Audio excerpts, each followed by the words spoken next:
Good evening, everybody. A very good evening to all of you. Just let me know quickly if I'm properly visible and audible so that we can start our today's revision lecture. Good evening, everybody. A very good evening to all of you.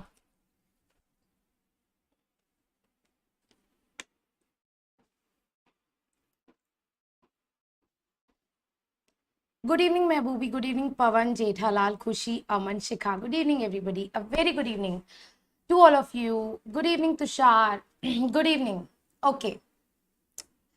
So guys, as you all know that today we are going to start with director, जो कि बहुत ज़्यादा important है.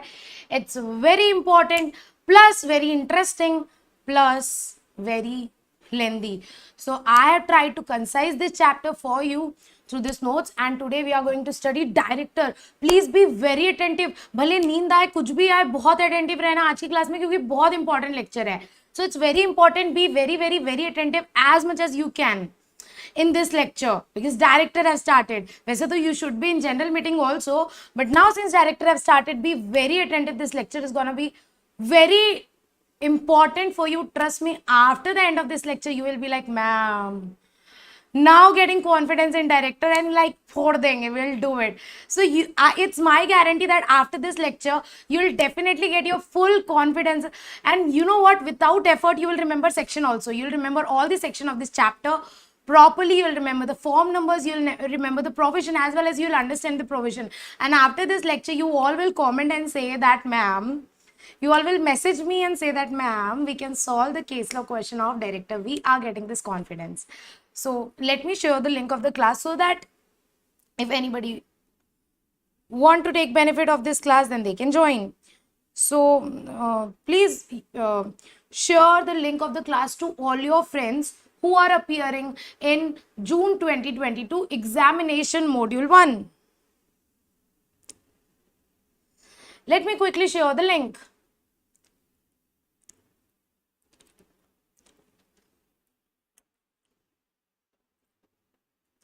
बहुत गर्मी है, बहुत गर्मी हो गई है. Very hot.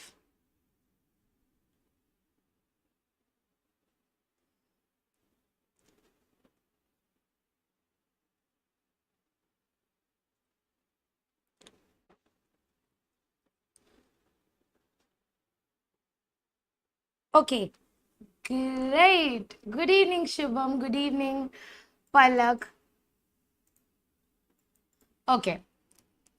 सो आज का रिवीजन बहुत ज़्यादा इंपॉर्टेंट होने वाला है एंड हम लोग पूरा मॉड्यूल कवर करेंगे. जैसा कि आपने देखा हम लोग एक एक लाइन कवर करते हैं मॉड्यूल की, एक एक प्रोविजन कवर करते हैं. So we cover each and everything from your study material, from ICSI study material. You can go and cross check कि हाँ, अरे ये भी कवर्ड है, अरे ये भी कवर्ड है, अरे ये भी कवर्ड है. शॉर्ट नोट्स में सब कुछ कवर्ड है.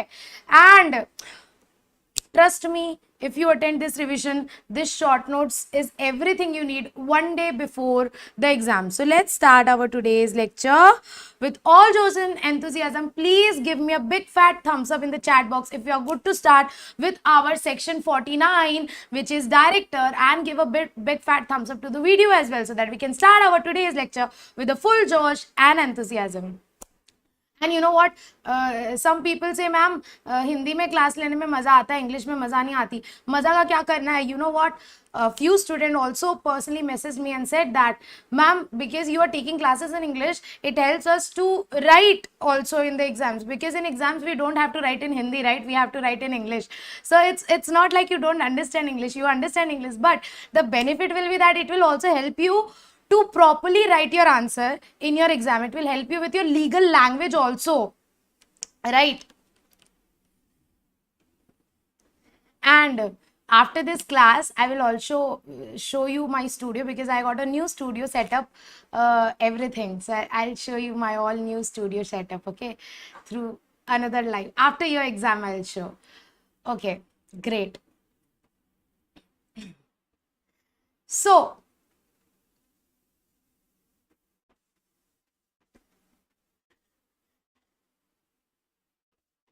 okay, so as you all know that today we are going to start with our director, and you know what, now let's start our lecture.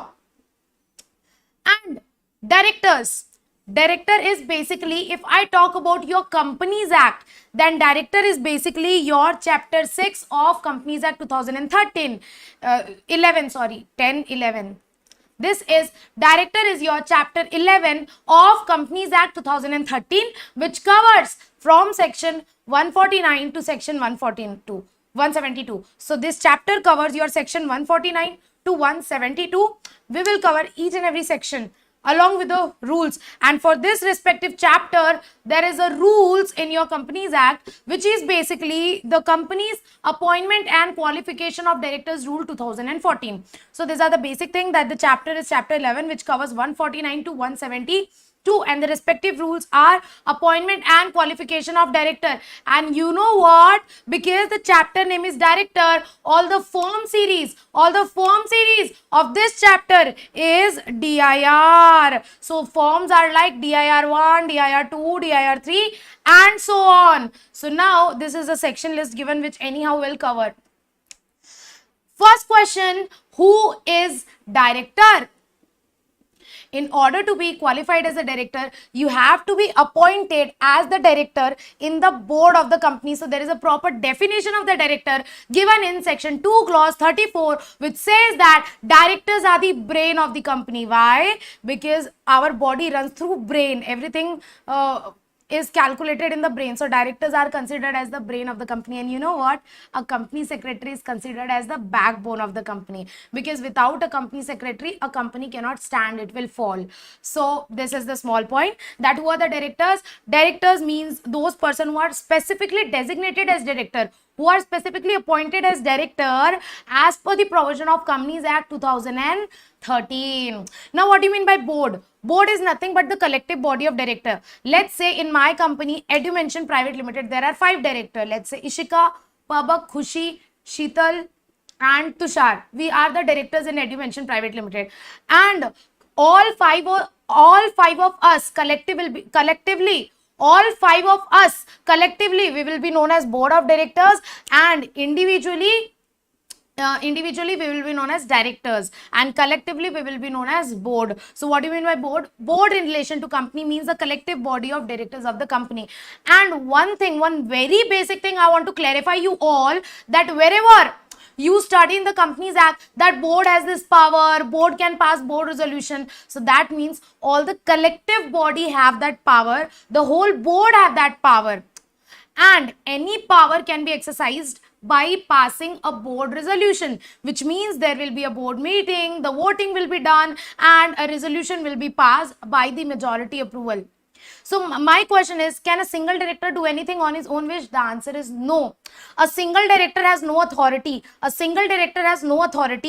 Only the board have authority. So wherever it is said that okay, board resolution is required or the board has power, it means single director alone cannot act. Single director with his own wish he cannot act. There is a proper approval of the board needed.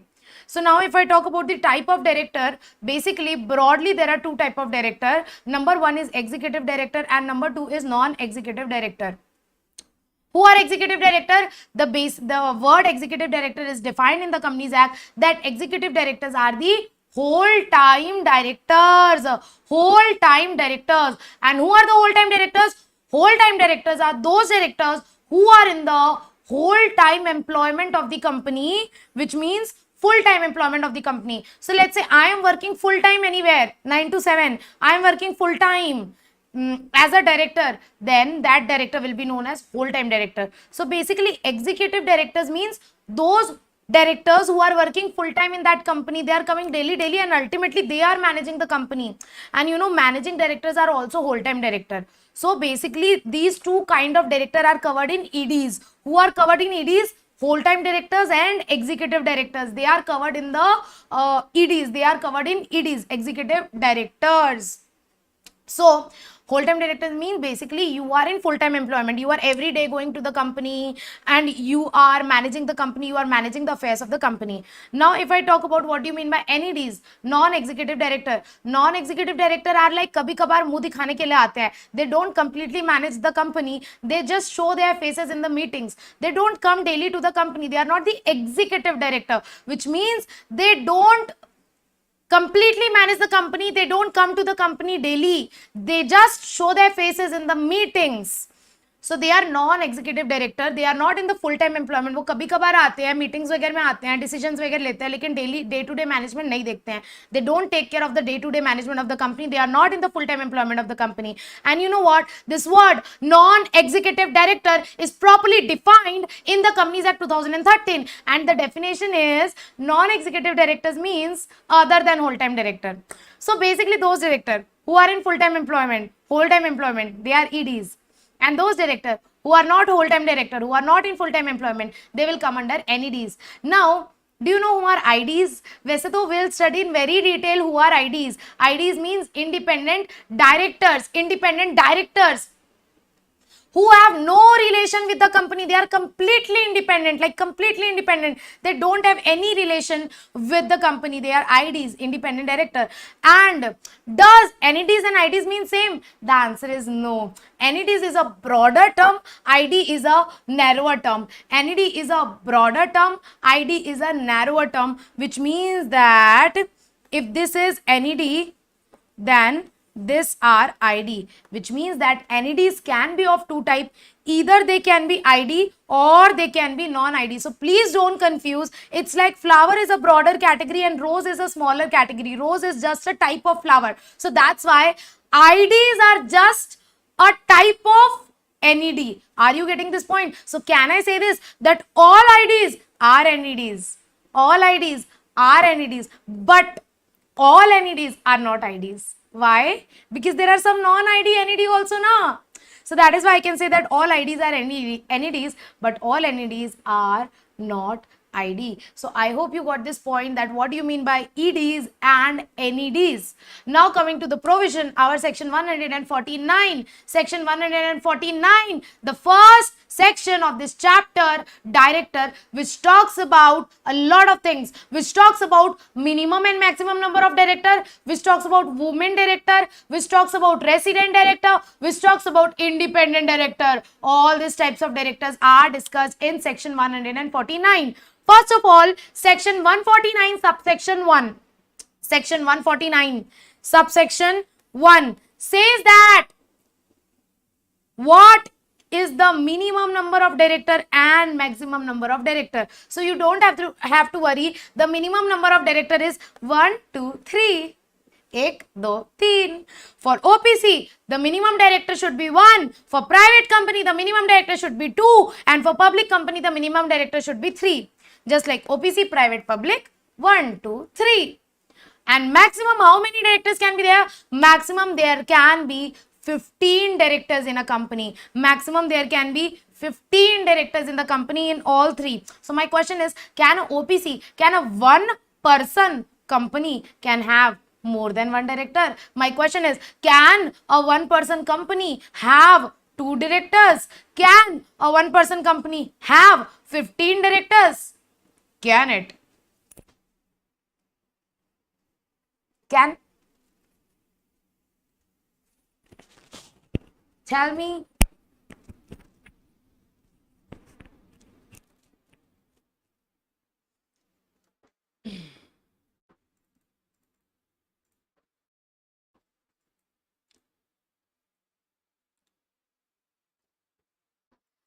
Yes, Sonal is saying yes.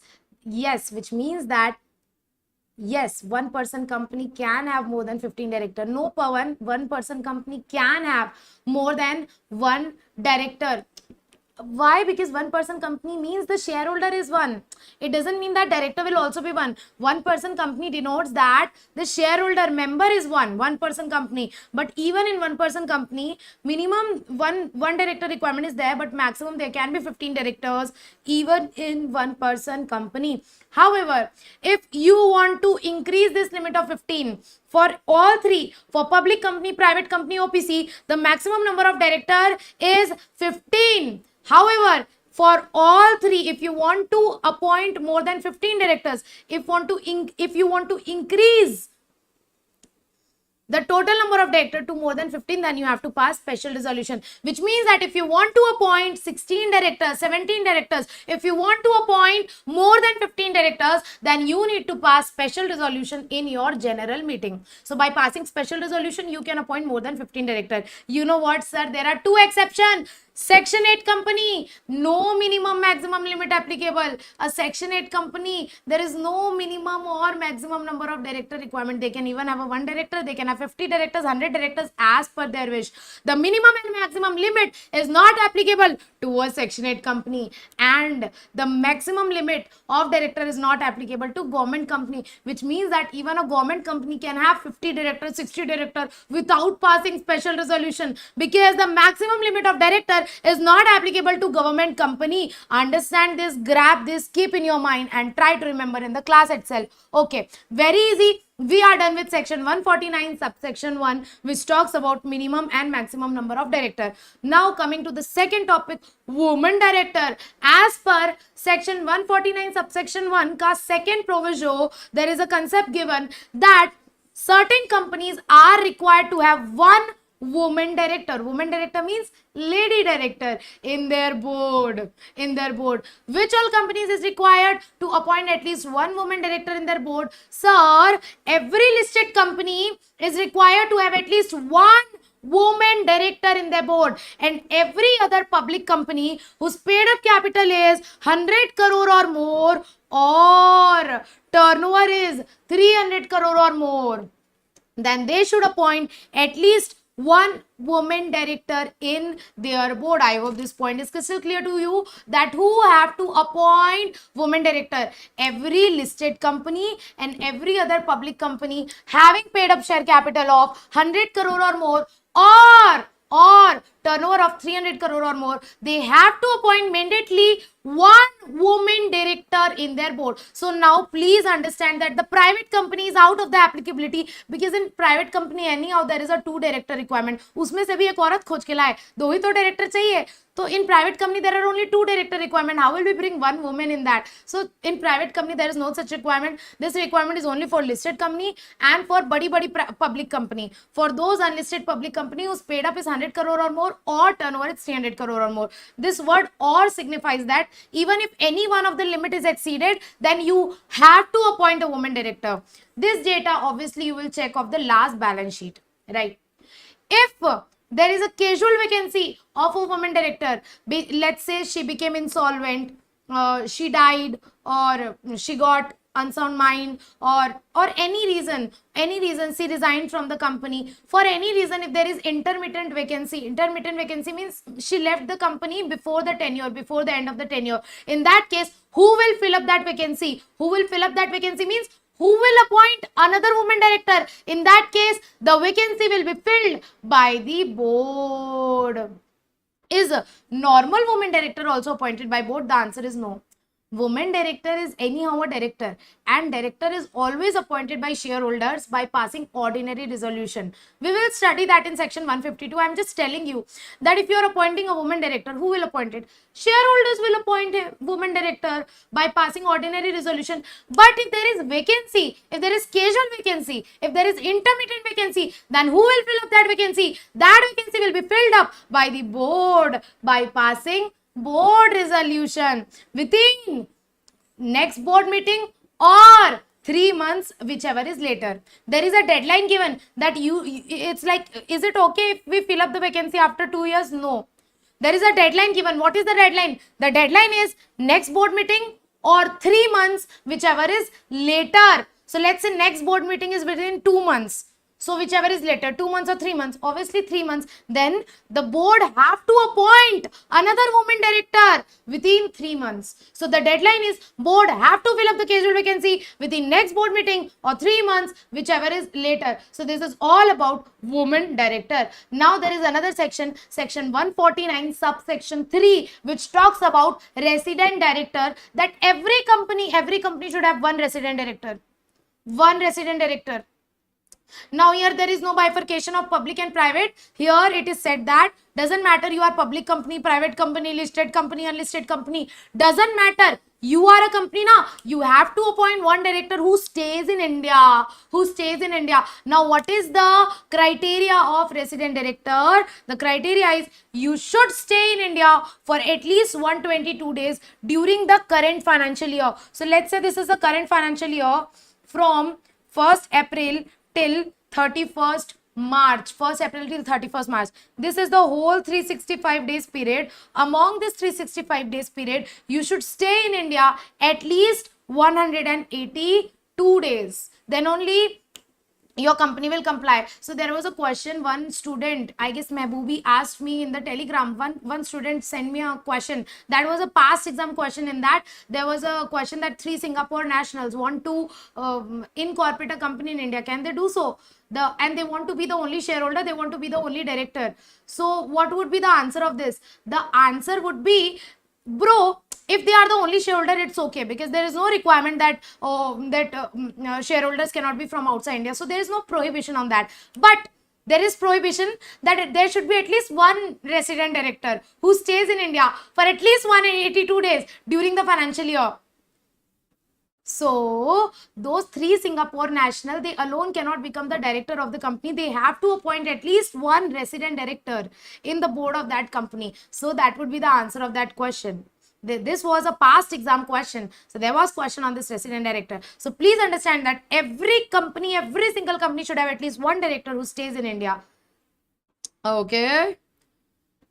And in case of new company, if there is a new company and which is in existence for less than 365 days, then this 182 days shall be counted proportionately. Let's say if there is a 365 days in a year, then the criteria is 182 days. Now let's say the company incorporated in middle of the year, and the company for this first financial year, company is in existence for only 200 days. So we will calculate this proportionately. Like proportionately how? Cross multiplication. 200 into 182 divided by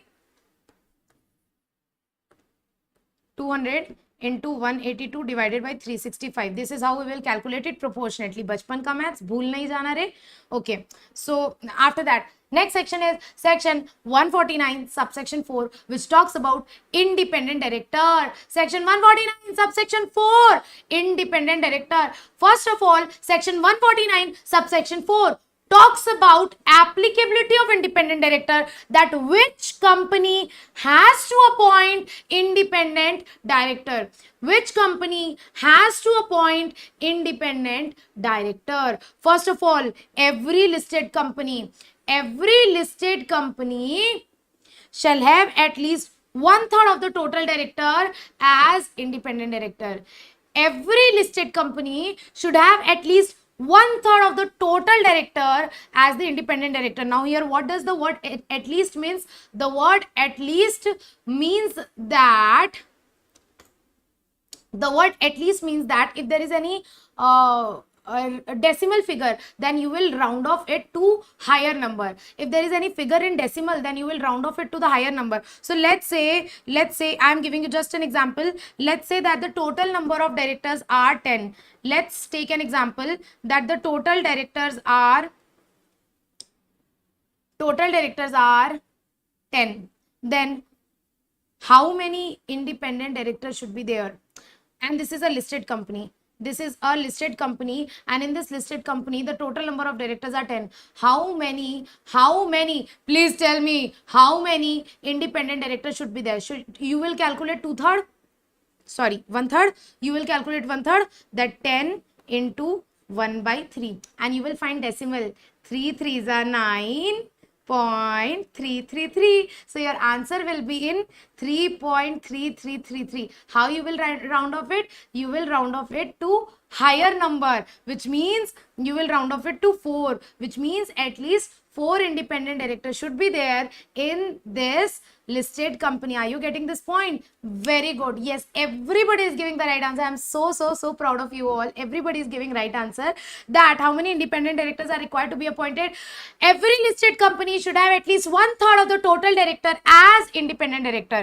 Now, if I talk about unlisted public company, then every unlisted public company whose paid up share capital is 10 crore or more, or turnover is 100 crore or more, or their aggregate outstanding loan debenture deposit, their aggregate outstanding loan debenture deposit is more than 50 crore, then they should have at least 2 independent director in their board. They should appoint at least 2 independent director in their board. So what is the applicability for unlisted public company? Every unlisted public company whose paid up capital is 10 crore or more, turnover is 100 crore or more, or aggregate outstanding loan debenture deposit is more than 50 crore, then they should appoint 2 ID.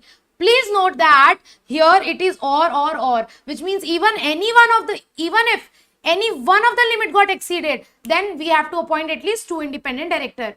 Number 2, if paid up share capital is exact 10 crore, you have to appoint. If turnover is exact 100 crore, you have to appoint 2 ID. But if your loan outstanding debenture is exact 50 crore, then you don't have to appoint, because here the requirement is only more than 50 crore, not more than equal to. I hope you are getting this point, right? So how will you remember this? Basically, how will you remember this? 10, 10 and then divided by 250, 10, 100, 50. So somehow you have to link this and you have to remember this again and again, that what was the requirement for women director? 100, 300, women director 100, 300, 100, 300, paid up turnover.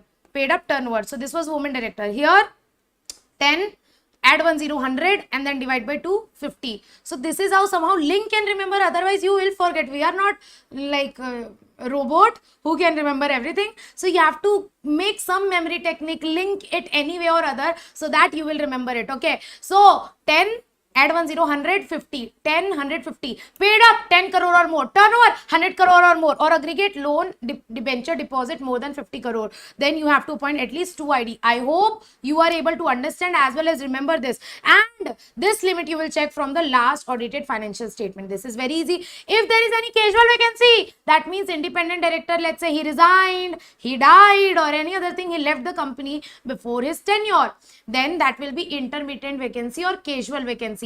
And that vacancy has to be filled by board, by passing board resolution within how many time, within how much time, within next board meeting or 3 months, whichever is later. So you will see whenever next board meeting will be held. If the next board meeting is held, let's say within 2 months, then the board have to fill up the casual vacancy within 3 months.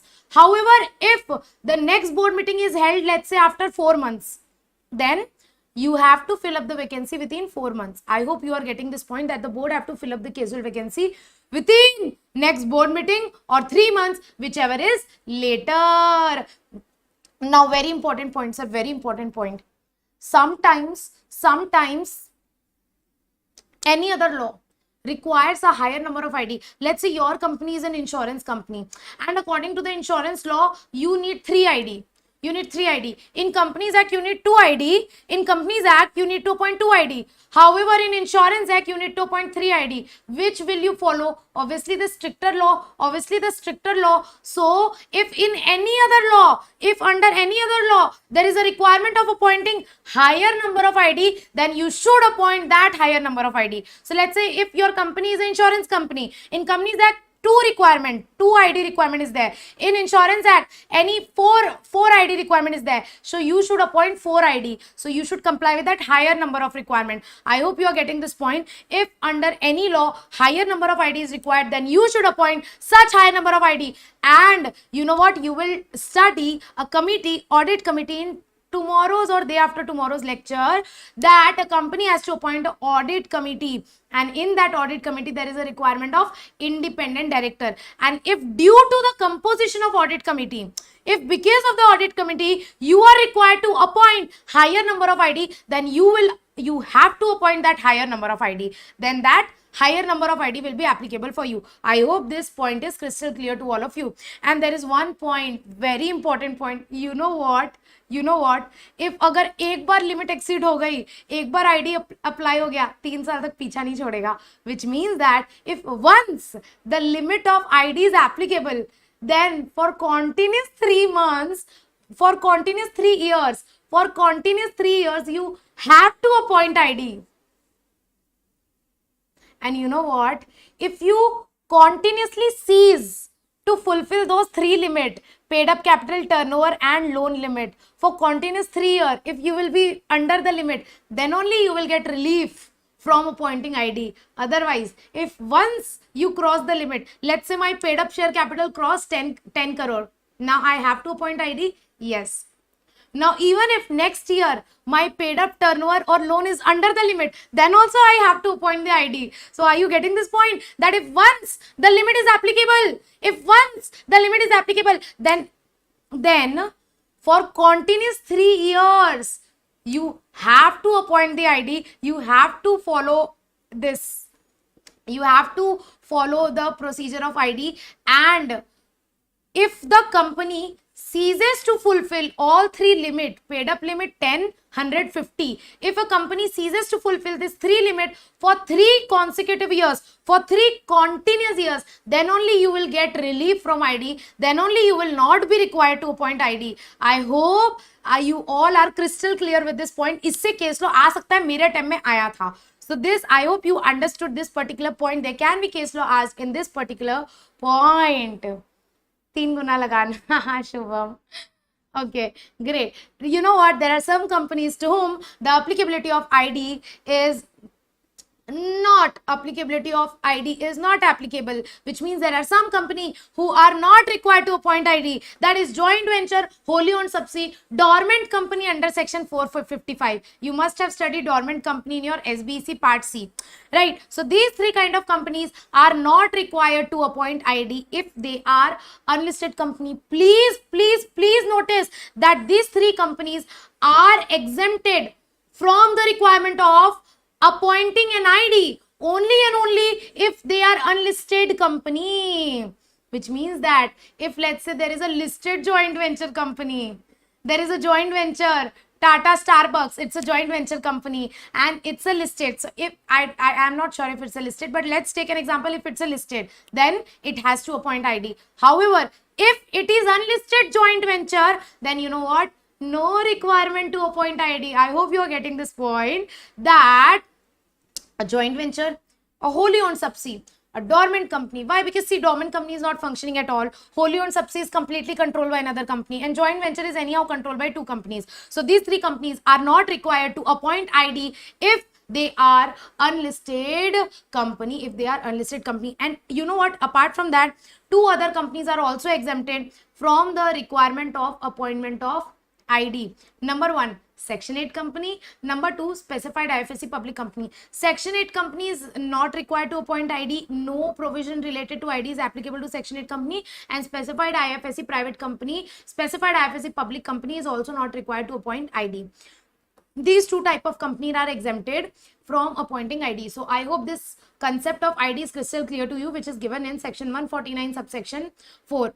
Along with that, basically, this is the board structure. We studied that in your board, how many directors should be there? Minimum 1, 2, 3. OPC, private, public, maximum 15. If more than 15, pass SR. There should be 1 woman director for certain companies, 1 resident director in all companies who stays in India for minimum 182 days during the financial year, and ID requirement. So this we studied in Companies Act. Apart from this, we will not study LODR properly, but yes, this is important. That's why I am telling you this. This is a very small concept, that in the regulation 17 of SEBI LODR, there is also some requirement of the board. How should be your structure of board?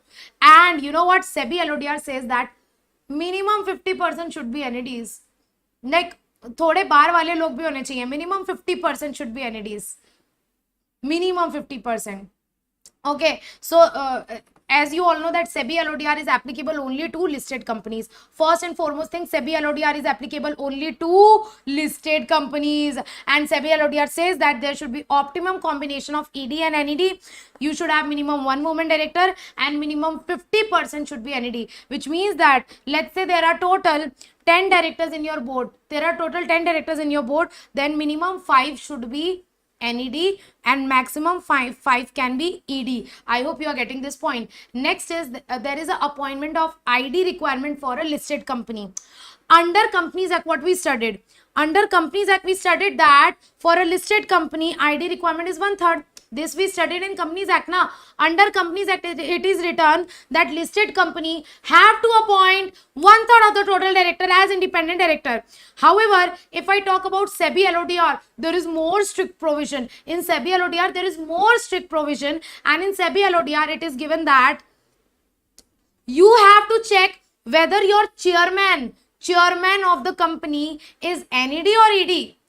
And if your chairman is NED, then it's okay. Minimum one third of the board should be ID. But if your chairman is ED means वो जुड़ा हुआ है, interested है, he is insider. If he is executive director, in that case half of the board should be ID. More stricter requirement.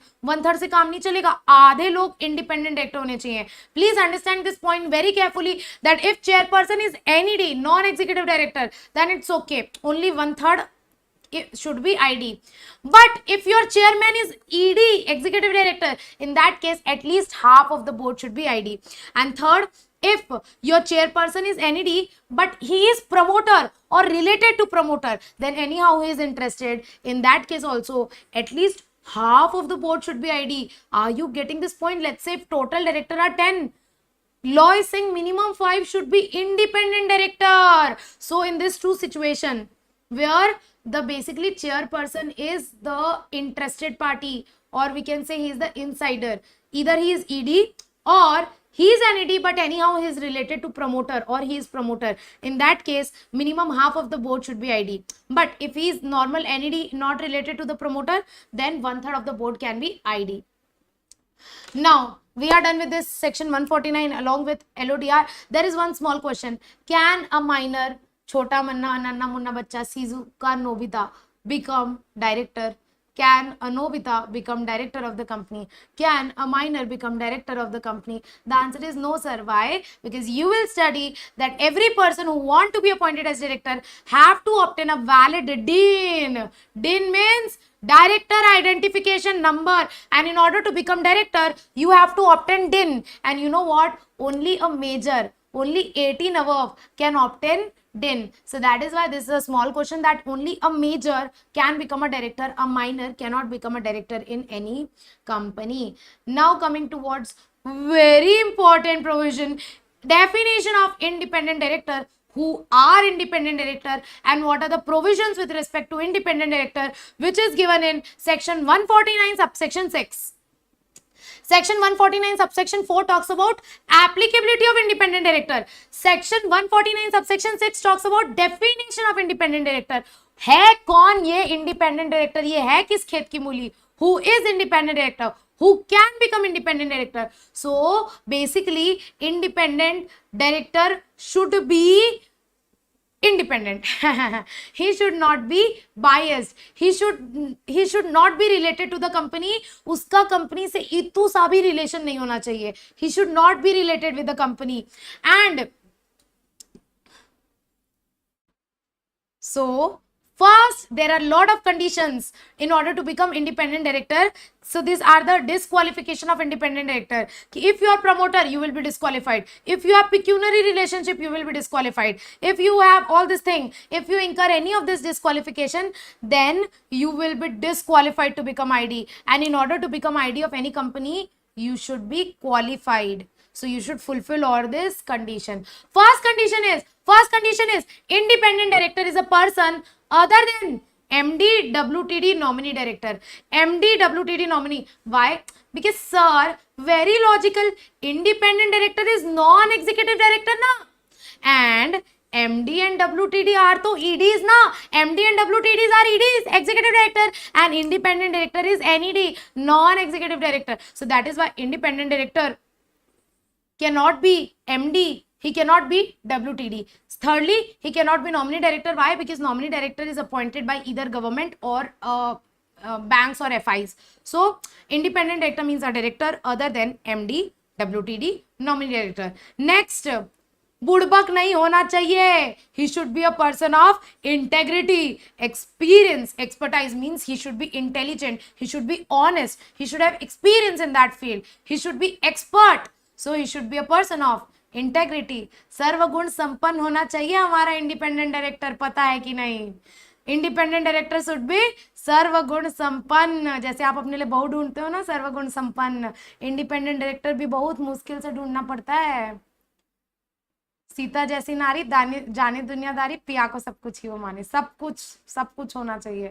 So he should be a person of integrity, experience and expertise. The next is independent director is disqualified to become a person is disqualified to become independent director if he is or was,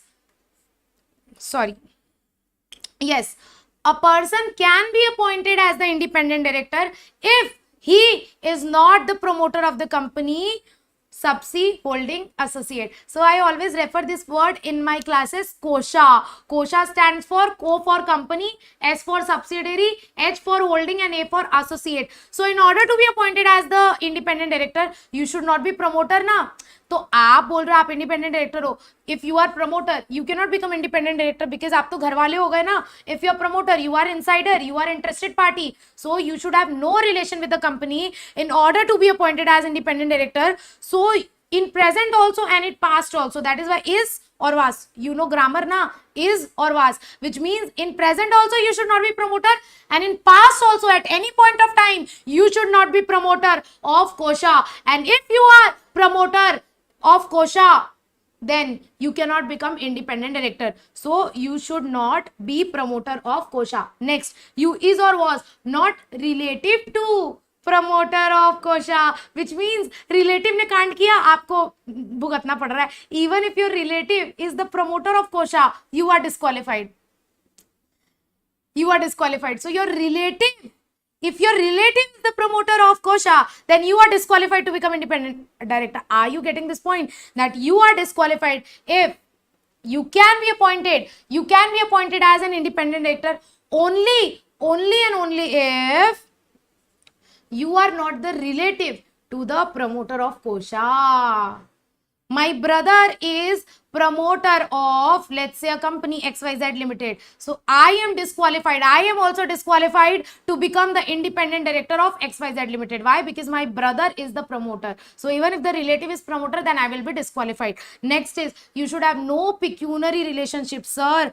No pecuniary relationship with kosha. Company, subsidiary, holding, associate. Company, it's subsidiary, it's holding and it's associate. So you should have no pecuniary relationship with kosha. Pecuniary relationship means transaction. And when a transaction is said to be pecuniary, if it is more than 10%. So if you have transaction with the company up to 10% of your total income. So let's say let's talk about me. I have transaction with Reliance Industries Limited. My total income is, let's say, 1 crore.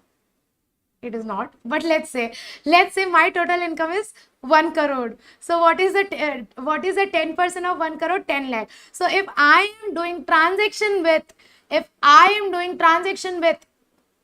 Reliance Industries Limited of up to 10 lakh only, it will be okay. And if I am doing transaction with the Reliance Industries Limited of more than 10 lakh, then I will be disqualified. Then it will be said that I am having pecuniary relationship with kosha. So if you have any transaction with the company, then you will be disqualified. But there are two exceptions, that if you are merely receiving remuneration from that company as a director, you are independent director. And if you are merely receiving the remuneration of director को remuneration मिलता है ना, director receive remuneration. So if you are merely receiving the remuneration, then it's okay. It will not be considered as pecuniary relationship. And if you are doing transaction only up to 10% of your total income, if you are doing transaction only up to maximum 10% of your total income, then it will not be considered as pecuniary relationship. However, if you are doing transaction with the company of more than 10%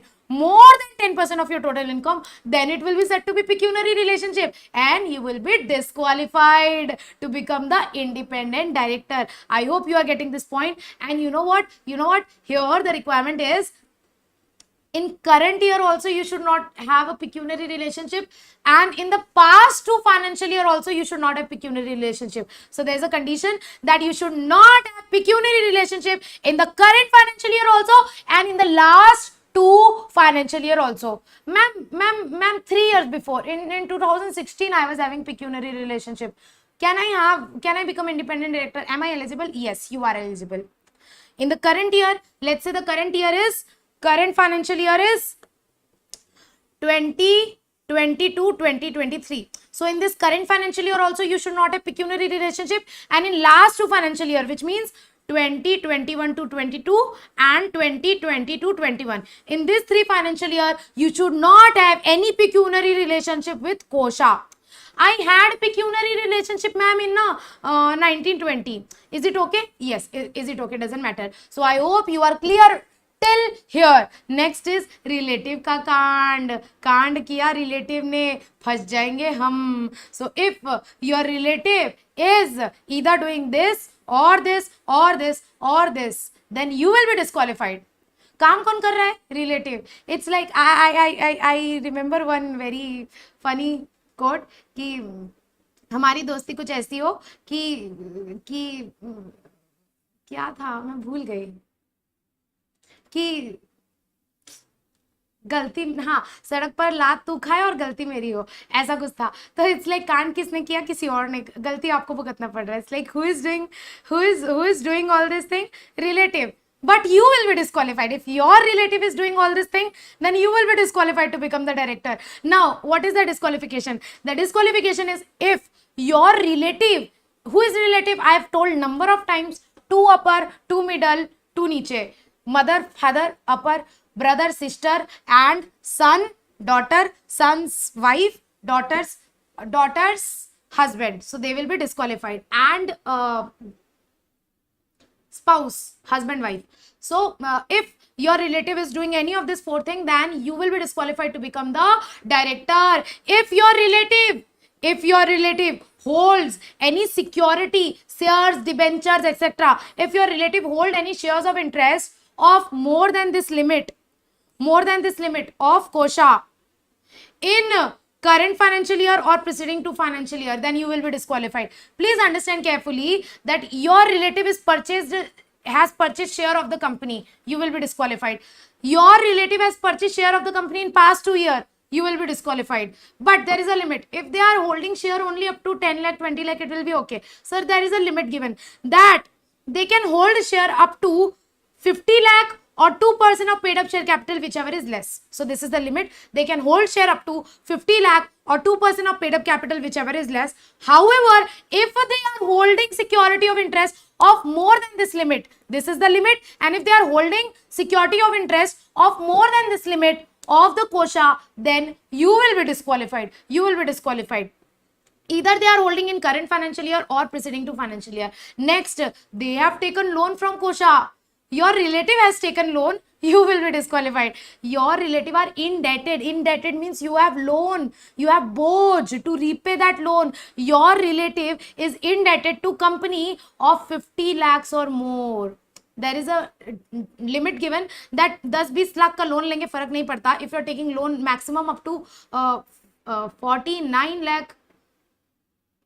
lakh something, so it's okay. But if you are indebted, you have taken loan, your relative had taken loan of 50 lakh or more than 50 lakh, they have taken loan of 50 lakh from Kosha or the promoter or director, then you will be disqualified. Are you getting this point? That if your relative has taken 50 lakh loan from company or subsidiary or holding or associate or their director or their promoter, either in the current financial year or in the preceding to financial year, then you will be disqualified. Let's say my relative has taken loan from Reliance Industries, I will be disqualified. My relative has taken loan of 60 lakh from Reliance Jio, subsidiary company, so I will be disqualified to become the independent director of Reliance. So let's say Reliance have a holding company also, though it doesn't have, I'm just taking example. Reliance have a holding company, and my relative, my brother, has taken 60 lakhs loan from holding of Reliance Industries, then I will be disqualified to become the independent director of Reliance Industries. Are you getting this point? That if your relative is indebted, has taken loan of 50 lakhs or more than 50 lakhs from Kosha or director promoter in current financial year or preceding to financial year, then you will be disqualified. Next is similar point. They have not taken loan, but somebody else have taken a loan and my relative has given the guarantee. So here one point is given that if my relative has given guarantee, so here there is a secondary liability now, that my relative has given guarantee to the company on behalf of a third party loan. Let's say my brother has given guarantee to Reliance Industries for the loan taken by his friend.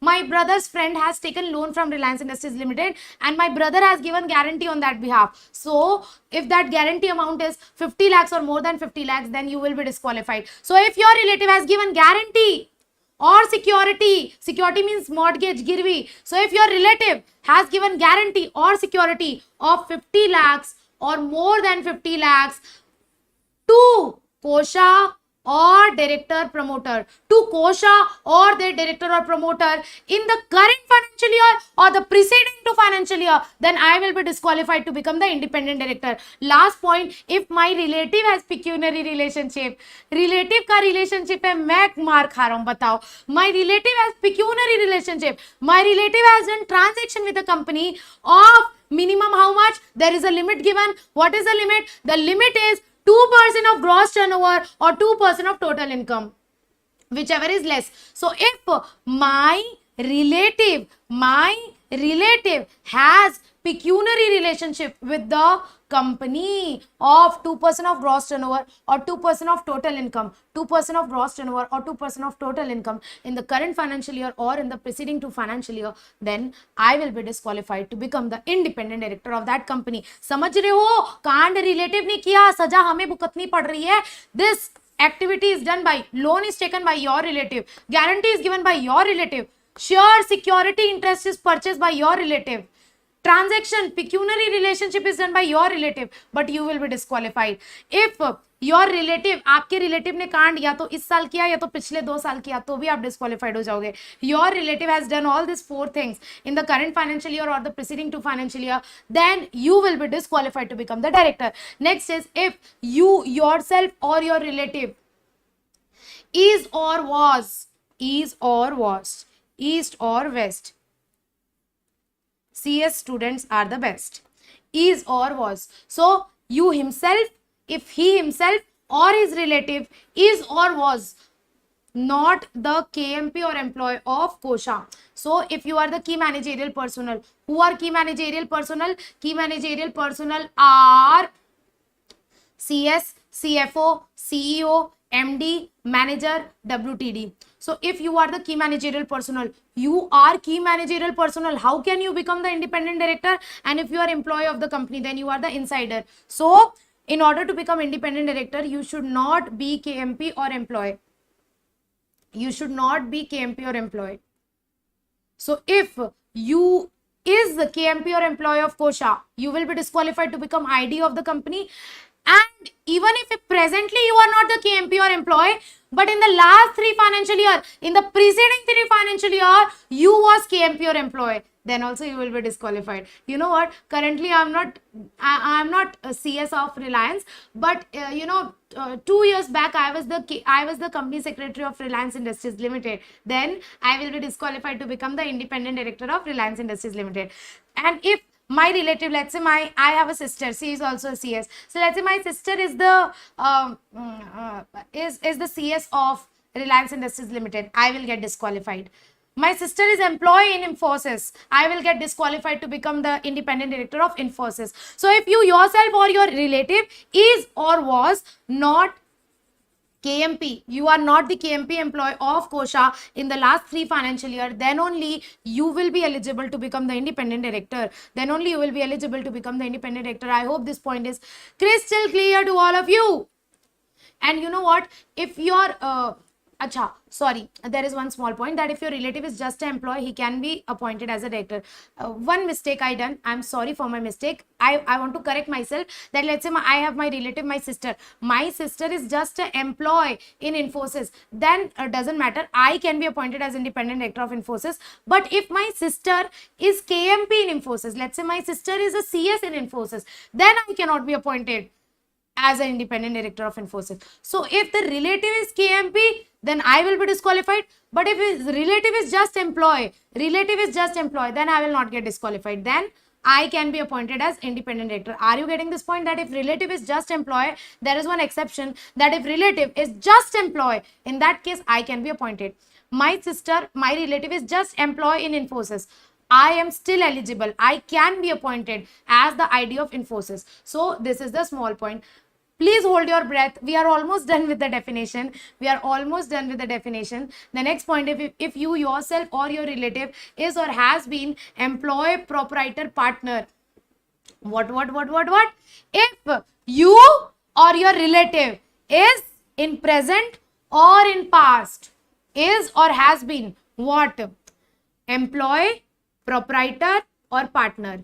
Employee or proprietor or partner of auditor firm, CS in practice, cost auditor firm. Means if there is a auditor firm, CA firm, CS firm, CMA firm, CA, CS, CMA, CA, CS, CMA, and there are practicing company secretaries who do the secretarial audit, there are cost auditor who do the cost audit, and they are the normal auditors, statutory auditor, CA, who do the statutory audit. So there are your auditors. So auditors are also independent, mana. But if you are doing the audit, you cannot become the director now. It will be like two separate things. आप ही auditor हो और आप ही director हो, ऐसा हो सकता है क्या? It's not possible that you are only the auditor and you are only the director. So if you are a employee or proprietor or partner of any of the auditor firm, CA firm, CS firm, CMA firm, of the kosha means company subsidiary holding associate,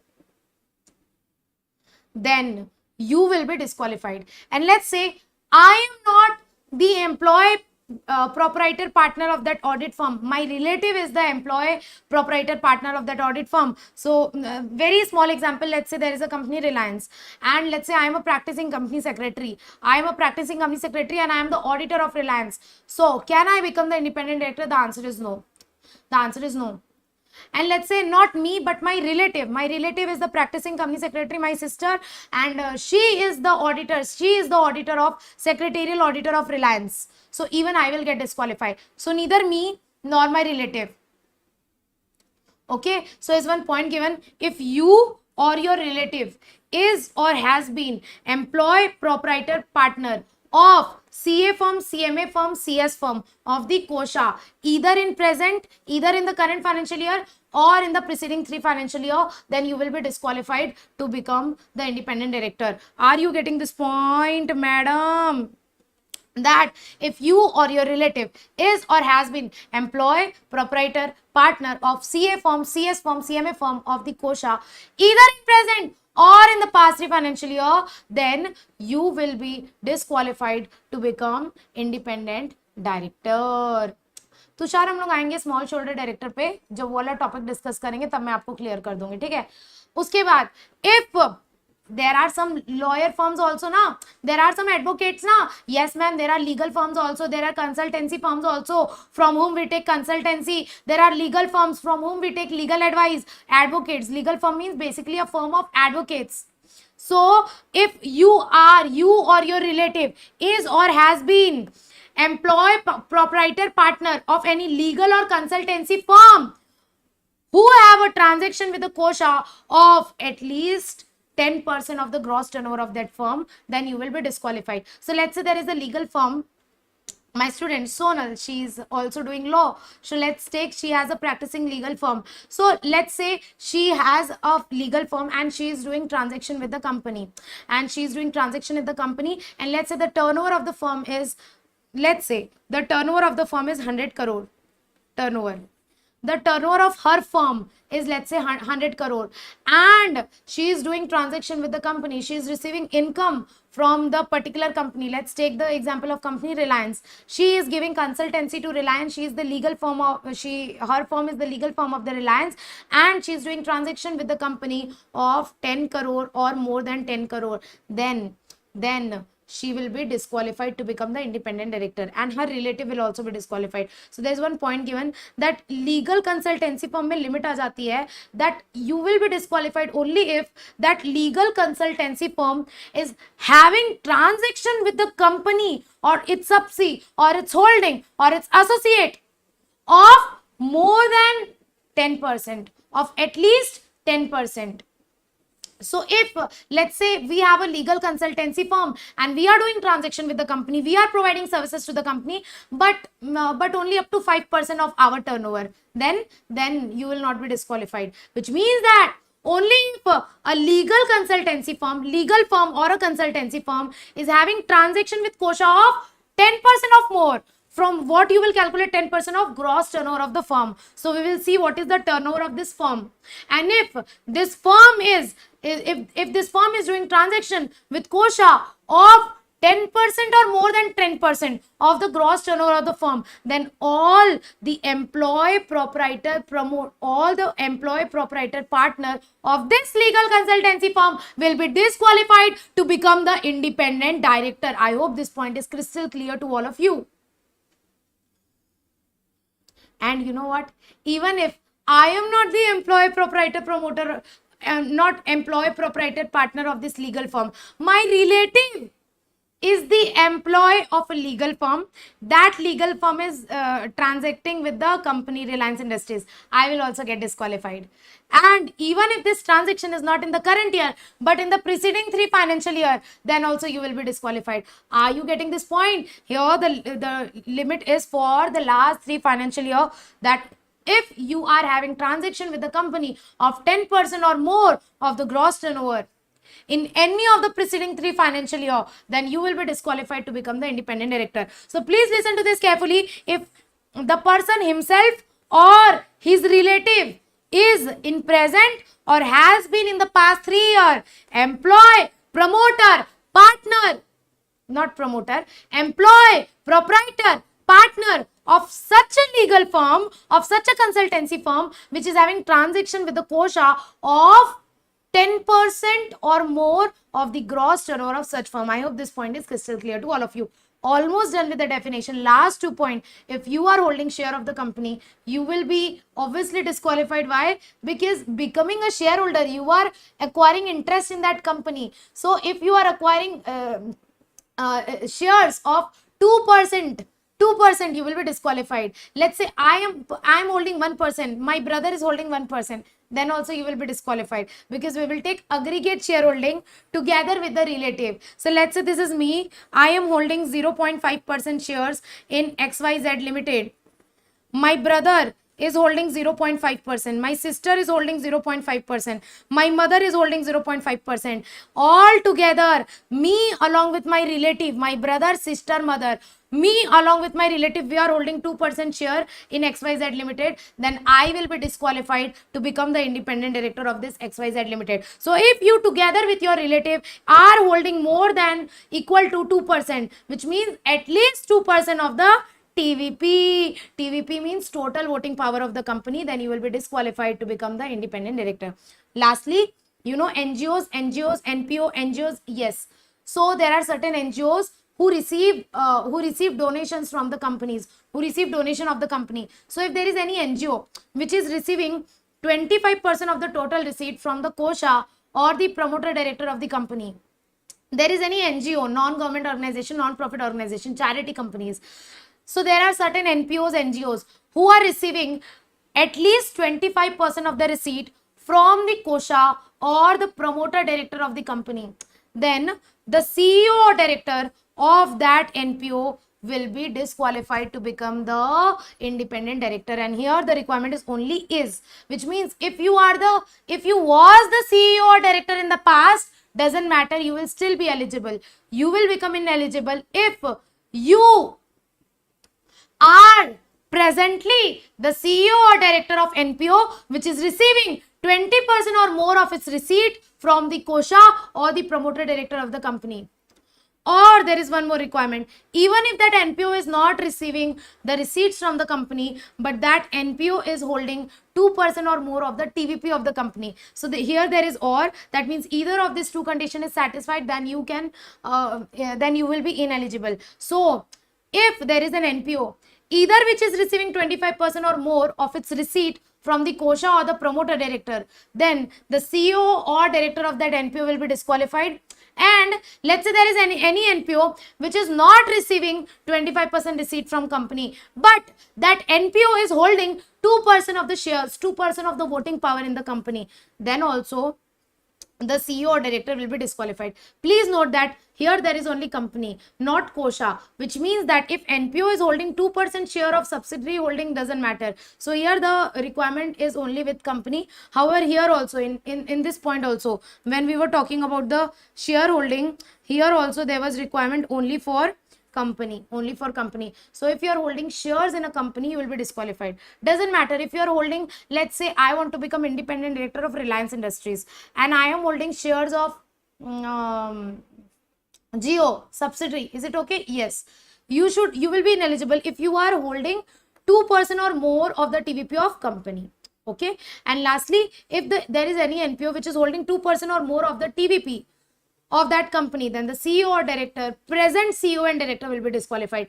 Past CEO and director will not be disqualified. So this is the whole definition of independent director. Apart from this, in rules, certain additional qualification are mentioned. Ki sundar, susil, sab kuch honi chahiye, sarvagun sampann. So he should possess skill, knowledge, experience in the field of finance, law, marketing, management, sales, etc. So this was all the definition of independent director. I hope this definition of independent director is crystal clear to all of you.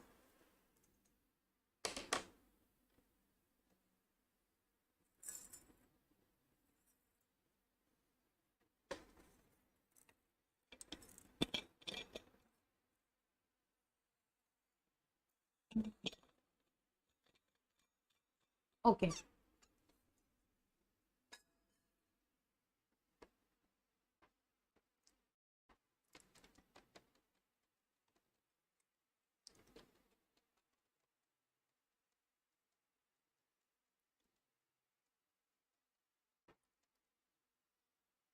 Revise करें. Who is eligible to become independent director? He should be a person other than MD, WTD, nominee director. You have to repeat with me. You have to speak out loud even if all your family members are disturbed. You have to speak out loudly with me. Come on. Who can become independent director? He should be person other than MD, WTD, nominee director. He should be a person of integrity, expertise, experience. He is or was not the promoter of Kosha. He is or was not the relative of promoter of Kosha. He has no pecuniary relationship with Kosha in current financial year or preceding to financial year, except receiving remuneration. If he is receiving remuneration, then it's okay. And if he is having pecuniary relationship up to 10% of his total income, it will be okay. Next is relative. If your relative is holding shares of more than 50 lakhs or 2% of paid up, whichever is less. 50 lakhs or 2% of paid up capital, whichever is less, of Kosha, you will be disqualified. If your relative is indebted to the company of 50 lakh or more, to the Kosha or director or promoter, you will be disqualified.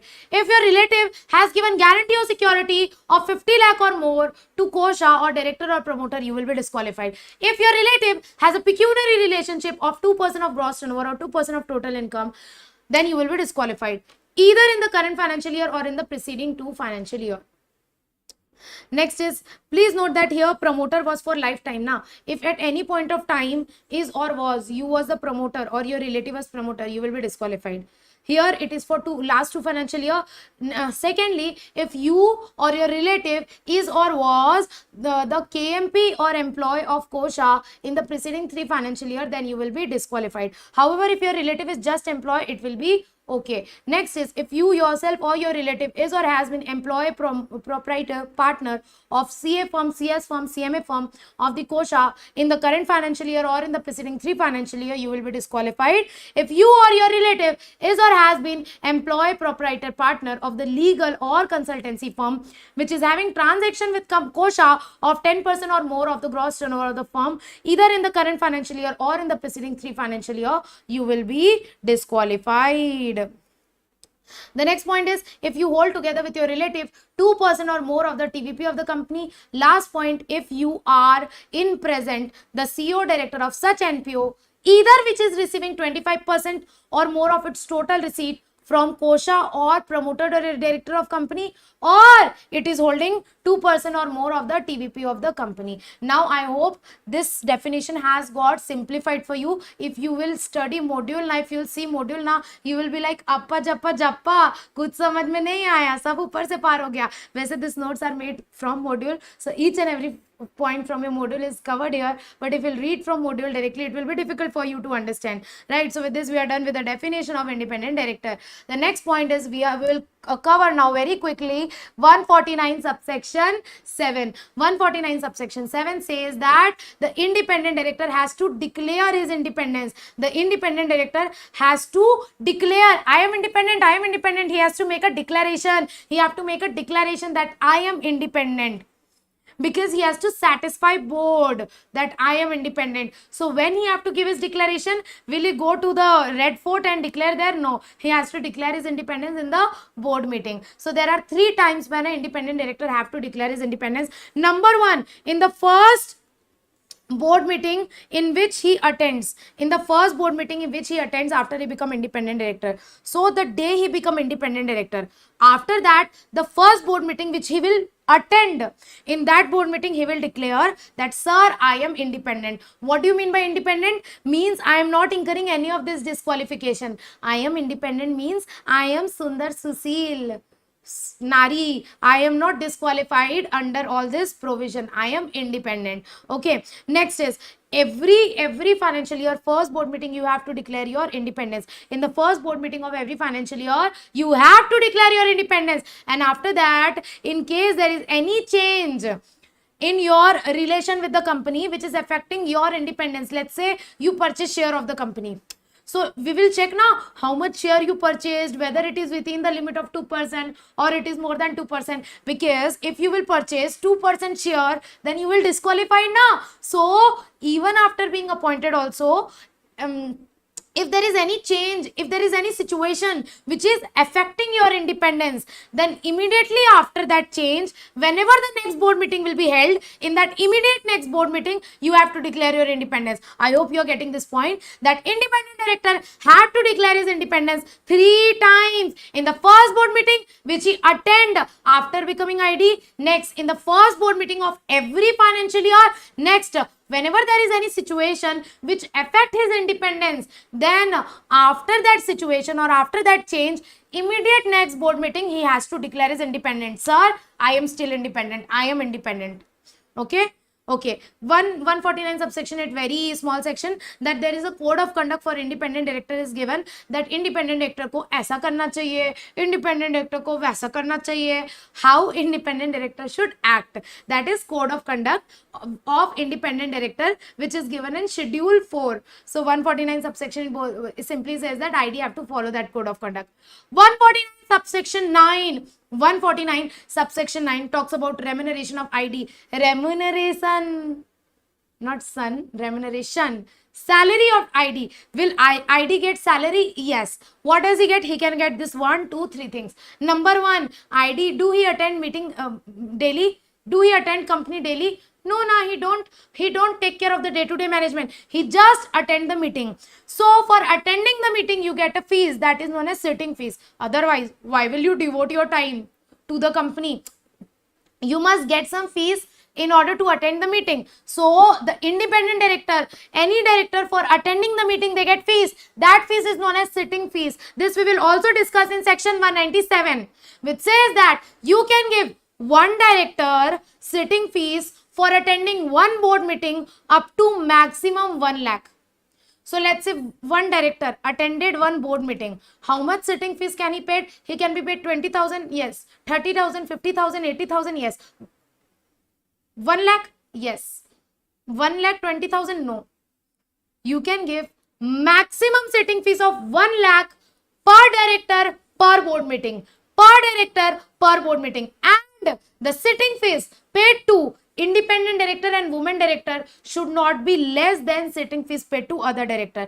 Let's say you are paying sitting fees to ED 80,000. Then the sitting fees of ID, independent director and women director should not be less than 80,000. It should be either 80,000 or more than 80,000.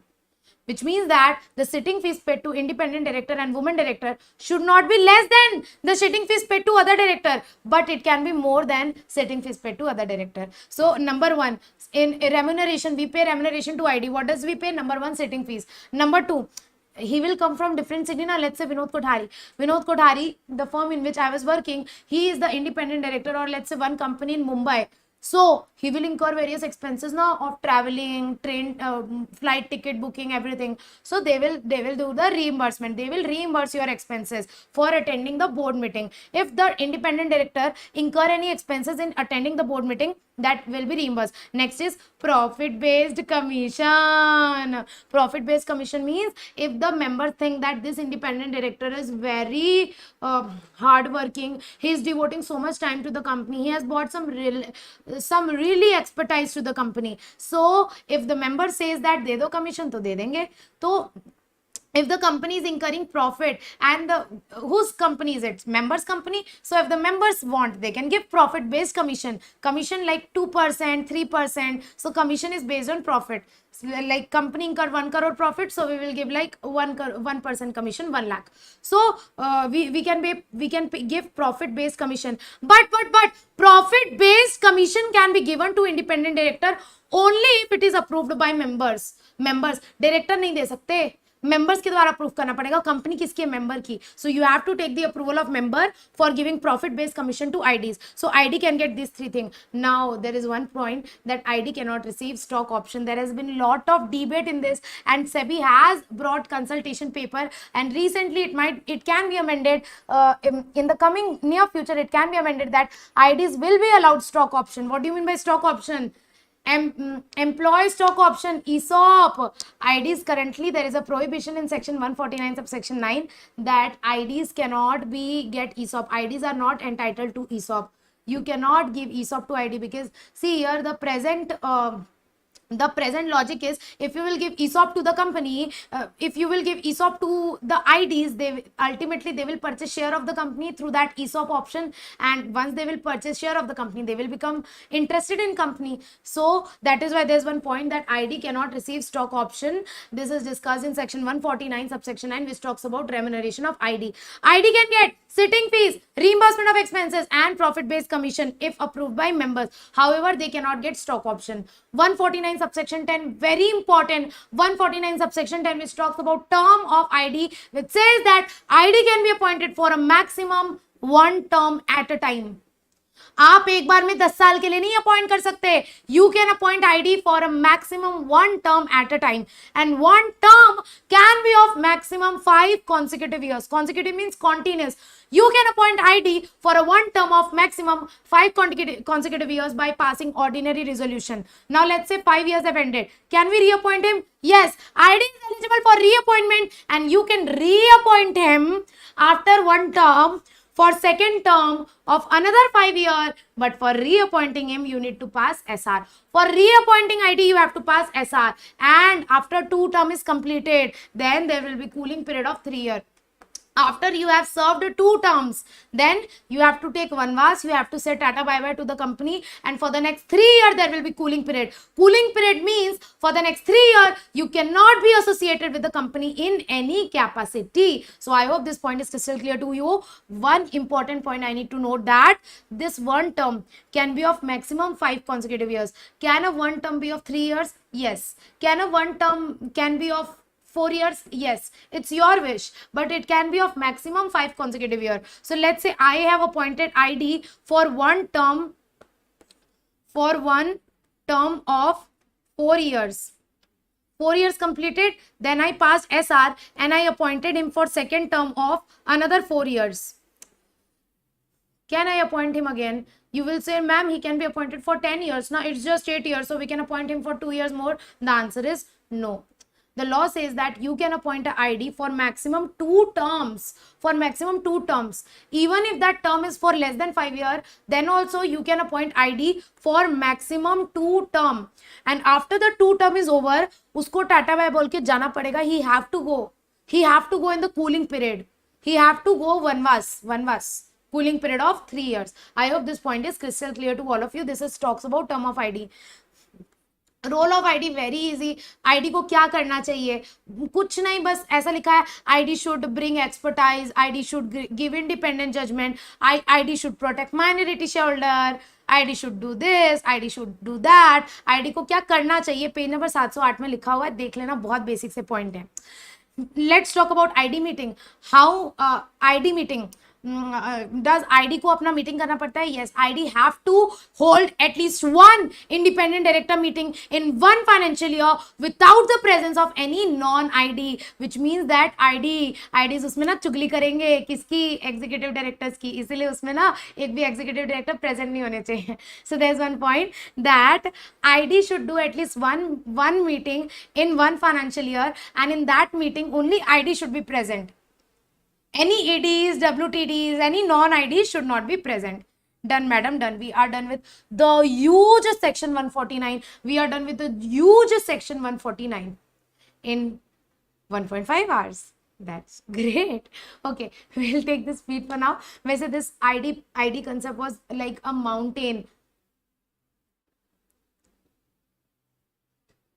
ID concept was like a mountain. If we did with ID, then we are dead with a big deal. Clapping for you. Are you getting confidence? हाँ, 149 तो yes, we can do it. Are you getting this confidence? आ रहा है कि नहीं? If you're getting this confidence, that means purpose fulfilled, hard work utilized, and it will also be reflected in your exams. Very good. Light gone. 172 तक नहीं हो पाएगा, हाँ मुझे भी लग रहा है नहीं हो पाएगा, बट कोई दिक्कत की बात नहीं है, ठीक है, कल कंटिन्यू कर लेंगे, no issues. I have taken a backup of 1-2 days. I have a proper plan, don't worry, it's okay. ठीक है.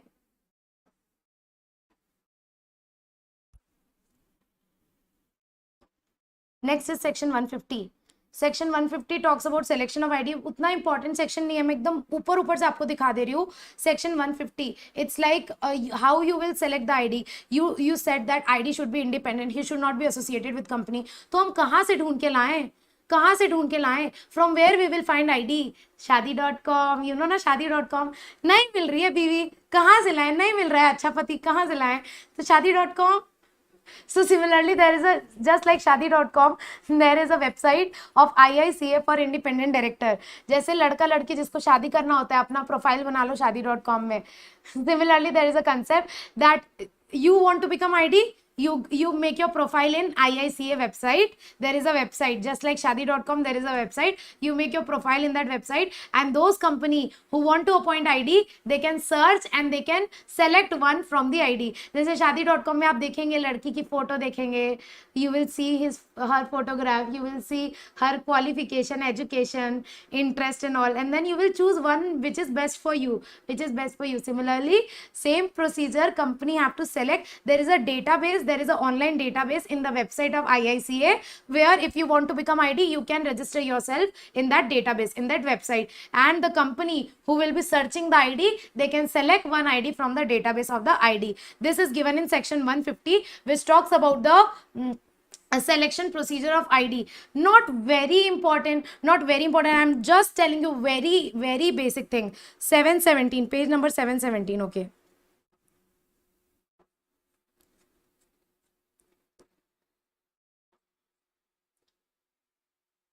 okay, there is a section 150 which talks about selection of ID. How you have to select ID? You have to select ID from the database of IICA. IICA is a website. IICA, Indian Institute of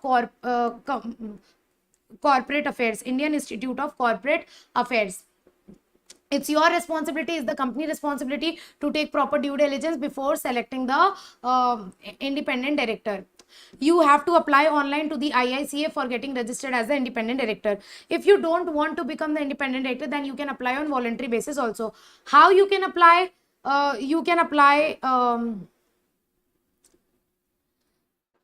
I'll come to that later. Basically, before applying, you have to give a declaration that you are eligible under section 149 subsection 7, and also you have to pass online proficiency self-assessment test. Basically, in order to be appointed as ID, you have to pass an online proficiency self-assessment test within a period of 2 years from the date of your inclusion of name. So there is one point given that you have to pass the online proficiency self-assessment test in order to become ID, and you have to score minimum 50%. It's just like your pre-test. You have to complete your pre-test now. Similarly, the IDs have to complete the online proficiency test and score minimum 50% marks in that.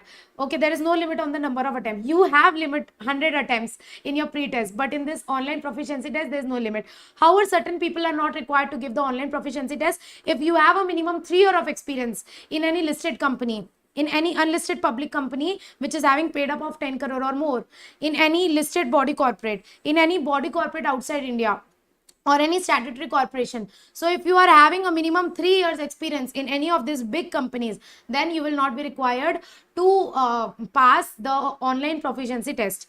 If you are having the pay scale of director in the government department, in any ministry or department of government, then you will not be required to pass the online proficiency test. If you are getting the pay scale of chief general manager or above that level in SEBI, in RBI, IRD, or any government authority, then you will not be required to pass the self proficiency test. And if you are a practicing advocate, practicing chartered accountant, practicing cost accountant, practicing company secretary, and having minimum 10 years experience, then you don't need to get yourself, you don't need to pass the online proficiency test. When I was working in Vinod Kothari registered, get himself registered in this IICA website as an ID. So he was not required to pass the self proficiency test. Why? Because he has an experience of 30 years in practicing CS. So if you are having a 10 years or more experience in CS, CMA advocacy, then you are not required to pass the self proficiency test. Rule 3, very basic, that every Rule 3 tells that IICA is the authority made by government which maintains the online database of the independent directors, person who are eligible to become independent director. And if you want to become independent director, you have to submit your name, basic details, your qualification, everything to the company, and then you will get registered. So that's all. That's all about 150. You don't need to read anything more than this. You can just read that highlighted point which I highlighted in the module. Apart from that, other things you can ignore. So this is all about section 150, which is selection of ID. Now coming towards the next section, which is section 151, which talks about the small shareholder director. Section 151, who are small shareholder? Chote mote shareholder, small shareholder. Who are small shareholder? Small shareholder means those shareholder who are holding shares of nominal value of maximum up to 20,000. छोटे मोटे shareholder है, बस 20,000 का share hold करके रखे हैं. So if you are the shareholder holding maximum nominal value up to 20,000 shares, then you will be considered as small shareholder. Please note that this is the nominal value. Nominal value means face value.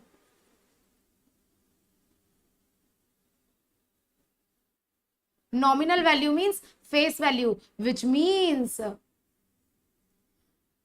market value doesn't matter. Even if its market value is 50,000, but you are holding face value, shares of face value of maximum up to 20,000, then you will be a small shareholder. You won't consider the market value for this. You will check the nominal value. So if you are holding shares of nominal value of maximum 20,000 or less than 20,000, then you will be considered as small shareholder.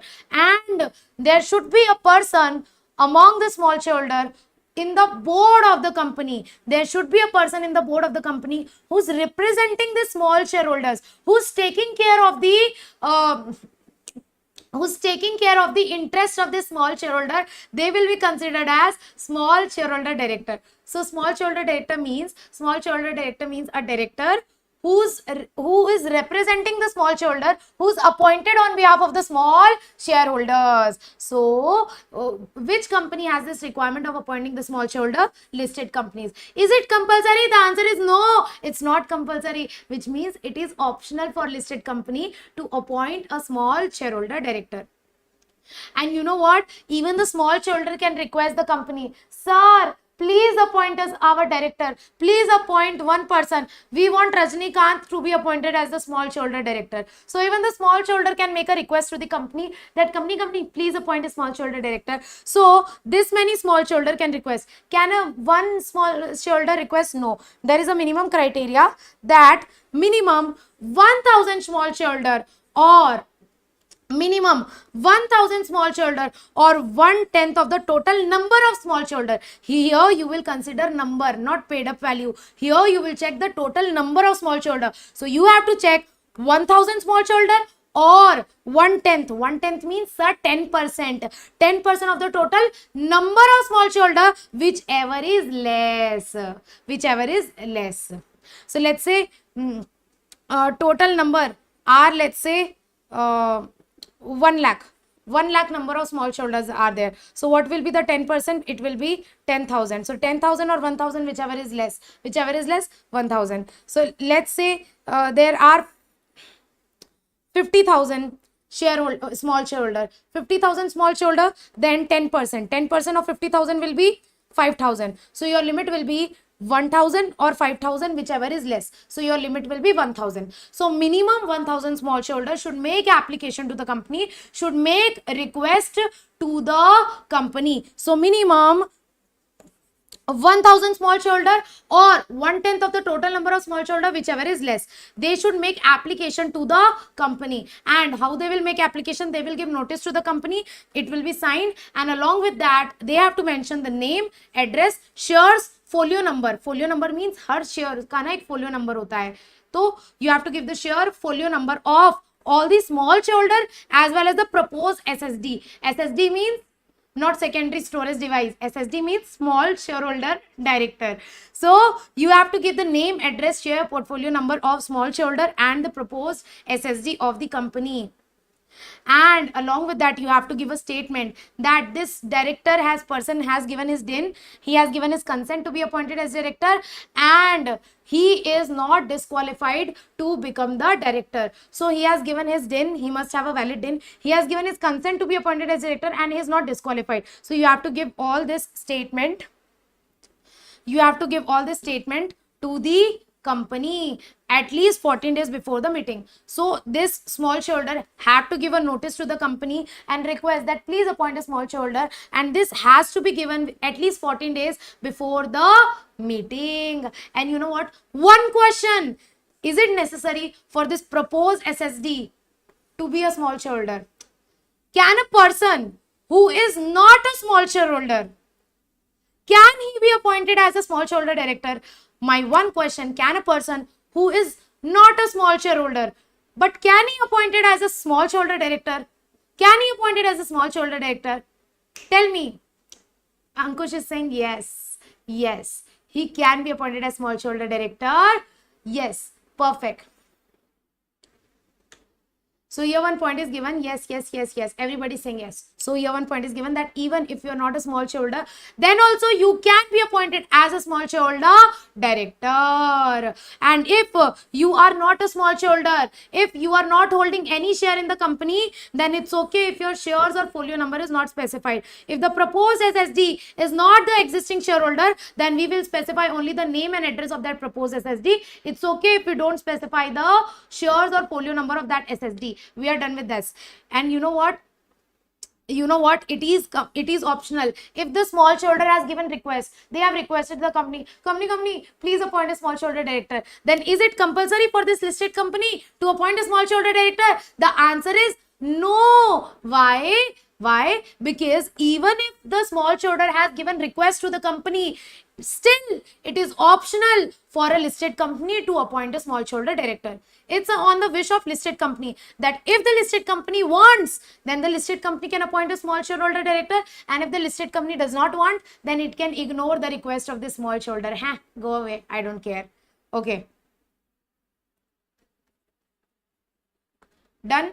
And you know what? Even if the small shareholders have not made request, listed company can suo moto also appoint a small shareholder director. Listed company may also suo moto. Suo moto means voluntarily appoint a small shareholder director. But if the listed company is voluntarily appointing a small shareholder director, in that case, SSD must be a shareholder. Are you understanding that usually though SSD need not be a small shareholder, but if the listed company is voluntarily appointing a small shareholder director, in that case SSD must be a small shareholder. I hope this concept with respect to appointment of small shareholder director is crystal clear to you. Apart from this, there are certain additional conditions which you have to comply. Now यहाँ किसी ने question पूछा था, उनके question का answer उनको मिल जाएगा. What was the question, ma'am? Is the small shareholder director and ID same? No, they are not the same. ID you studied who are ID. Now there is one condition given that the small shareholder director should be independent, which means the person to whom you are appointing as the small shareholder director, he should also be qualified as ID. He should be qualified to become ID, which means that the small shareholder director should fulfill all this qualification which we studied now, the qualification which we studied now of the independent director. In order to become the small shareholder director, you should also fulfill all this condition. Are you getting this point? Are you crystal clear with this?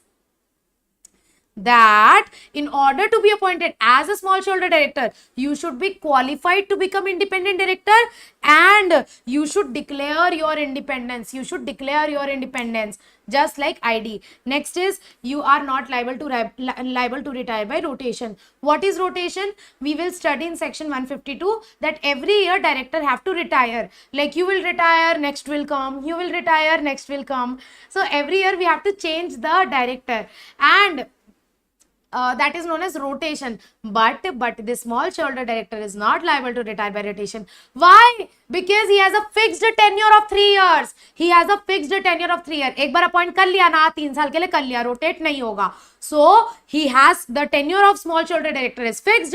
That can be maximum 3 continuous years. 3 continuous years, and he is not eligible for reappointment. एक बार 3 साल खत्म हो गया, फिर 3 साल के वनवास के लिए जाना पड़ेगा, which means that you can be appointed, small shareholder can be appointed for maximum 3 consecutive years, and after the 3 consecutive years is over, you cannot be reappointed, and you will go into cooling period of 3 years, 3 साल का वनवास, which means for the next 3 years you cannot be appointed or associated with the company in any capacity, either directly or indirectly. Either directly or indirectly. Either directly or indirectly. Yes, Ankush, we can say that all SSDs are IDs, but all IDs are not SSDs. Are you getting this point? Ma'am अगर 2 साल के बाद 1 साल rest है तो ऐसा नहीं होता है. आपको एक बार अपॉइंट किया जाएगा, आप रीअपॉइंटमेंट के लिए एलिजिबल ही नहीं हो. So even if you are appointed for 2 years, you will go into cooling period of 3 years. Why? Because you are not eligible for reappointment. So understand that your maximum tenure can be 3 years. Even if you are appointed for 1 year, or even if you are appointed for 2 years, you are not eligible for reappointment, and after expiry of his tenure you have to go to the cooling period of 3 years. I hope you are crystal clear with this. And obviously you should be eligible to be appointed as director under section 164, which we will just study. The next point is can you become SSD of 2 company? The answer is yes. Can you become SSD of 3 company? The answer is no. You can become SSD of maximum 2 company. You can become SSD, small shareholder director, of maximum 2 company, and that too, those 2 companies should not be conflicting. Those 2 companies should not be conflicting. Let's say ITC and not ITC, let's say Infosys and TCS. Infosys and TCS both are in tech. So they are competing business, now they are conflicting business. So you can't become SSD of both Infosys and TCS. Why? Because they are into conflicting business. So you can become SSD of those 2 companies which are not into conflicting business. But can I become SSD of 3 company? No. You can become SSD of maximum 2 company whose business are not conflicting. Rather, I should say not competing. Whose business are not competing or not conflicting. I hope this point is clear, and with this we are completed with section 151, which talks about small shareholder director. Very important section 152, appointment of director. 152, appointment of director, very, very, very, very important.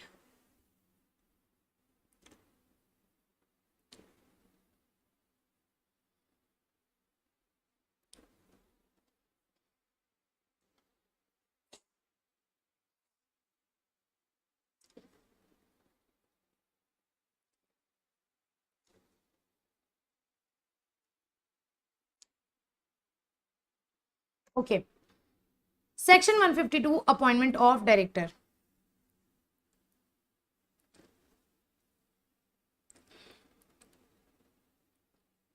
Section 152, appointment of director. First of all, section 152 subsection 1 talks about appointment of first director. Who can be the first director? Pehla director. You know, the name of the first director is mentioned in the article of the company. Do you remember MOAA chapter from SBEC? Yes. So who can be a first director? First director is the person who is named in the articles. So who can be appointed as first director? First director is mentioned in the articles. And if nothing is mentioned in the article, then your subscriber to memorandum will appoint the first director. Who will be the first director of the company? The first director of company will be those person who are mentioned in article. In the article, the name will be mentioned, like Palak and Ankush are the first director of the company. So the name of the first director will be mentioned in the article. However, if nothing is mentioned in the article, then table F says that the subscriber to memorandum will appoint the first director. They will appoint the first director. However, if even nothing is mentioned in the article and the subscriber don't appoint anybody, then those subscriber to memorandum who are individual, they will be deemed to be the first director. If nothing is mentioned in the article, then those subscriber to memorandum who are individual, they will be deemed to be the first director. Why individual? Because subscriber can be either individual person or body corporate. So let's say there are 4 subscriber of a company, Mr. X, Mr. Y, Mr. Z and XYZ Limited, another company. So these 4 are subscriber of the company, but all these 4 can become director? No sir, director should be a natural person. Director should be individual, he should be natural person. A company cannot become director. So only those subscriber who are individual and natural person, only they can be appointed as the first director. Only they will be deemed to be the first director. So here one point is mentioned. What point is mentioned, madam? That those directors whose name is mentioned in the article, they will be deemed to be the first director. However, if nothing is mentioned in the article, then those subscriber to memorandum who are individuals, who are natural persons, they will be deemed to be the first director. And if I talk about OPC, in case of OPC, if nothing is mentioned in the article, then that single member will be deemed to be the first director. So we are done with the first director. Now section 152 subsection says that who will appoint a director? And director is always appointed in the general meeting by the shareholder and by passing ordinary resolution. Who appoint director? Always director is appointed by the shareholder. Shareholder is the appointing authority of the director. Owner will decide now who will manage their company. Shareholders will decide now who will be the director. So always section 152 subsection 2 says that every director shall be appointed in the general meeting by the shareholders by passing ordinary resolution. There are some exceptions which we will discuss in section 161. Every person, section 152 subsection 3 says that every person who is appointed as director should have a valid DIN. Here there is a condition, you already know that if you want to become a director, you should have a valid DIN. Section 152 subsection 4 says that if you want to become a director, you have to give 3 things to a company. See here, are you getting this diagram? See this diagram. This is the person who want to become a director of this company. So this is the person who want to become director of this company. So before appointing as the director, this person should give 3 D's to the company. Number 1, DIN. Number 2, DIR2. DIR2 is the consent to act as a director. And number 3, declaration. Declaration means declaration that he is qualified to become the director and he is not disqualified to become the director. So here one point is given that if you want to become a director of the company, then before your appointment, you should give this 3 D's. You should give this 3 D's to the company, and then after you will get appointed, company has to file DIR 12 to ROC within 30 days along with your DIN and DIR 2. So basically company has to inform the ROC that ROC, I have appointed this person as the director. ROC, I have appointed this director. So what you have to do, this person is getting appointed as director. This person will furnish DIN DIR 2 declaration to company, and then company will give DIR 12 to the ROC. You know what basically DIR 12 is for? DIR 12 is a form. इस pencil को क्या हो रहा है? DIR 12 is the form which is filed for appointment or change in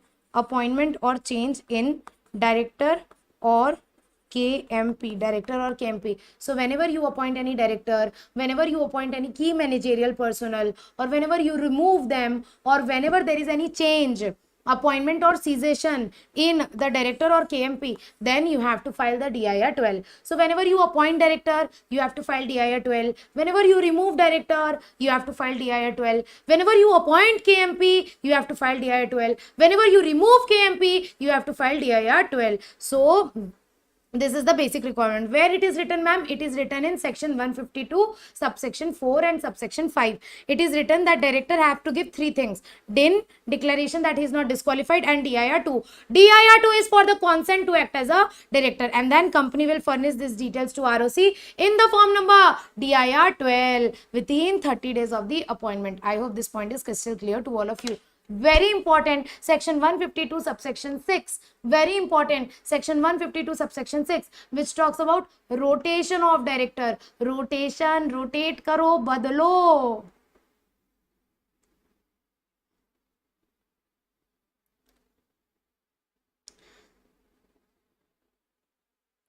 Section 152 subsection 6 says that the concept of rotation of director is applicable only to public company. Section 152 subsection 6 is very important, which talks about rotation of director, and this is applicable only to public company. This is not applicable to public company. So what section 152 subsection says that? Section 152 subsection 6 says that in your company, at least 2/3 of the total director should be rotational director.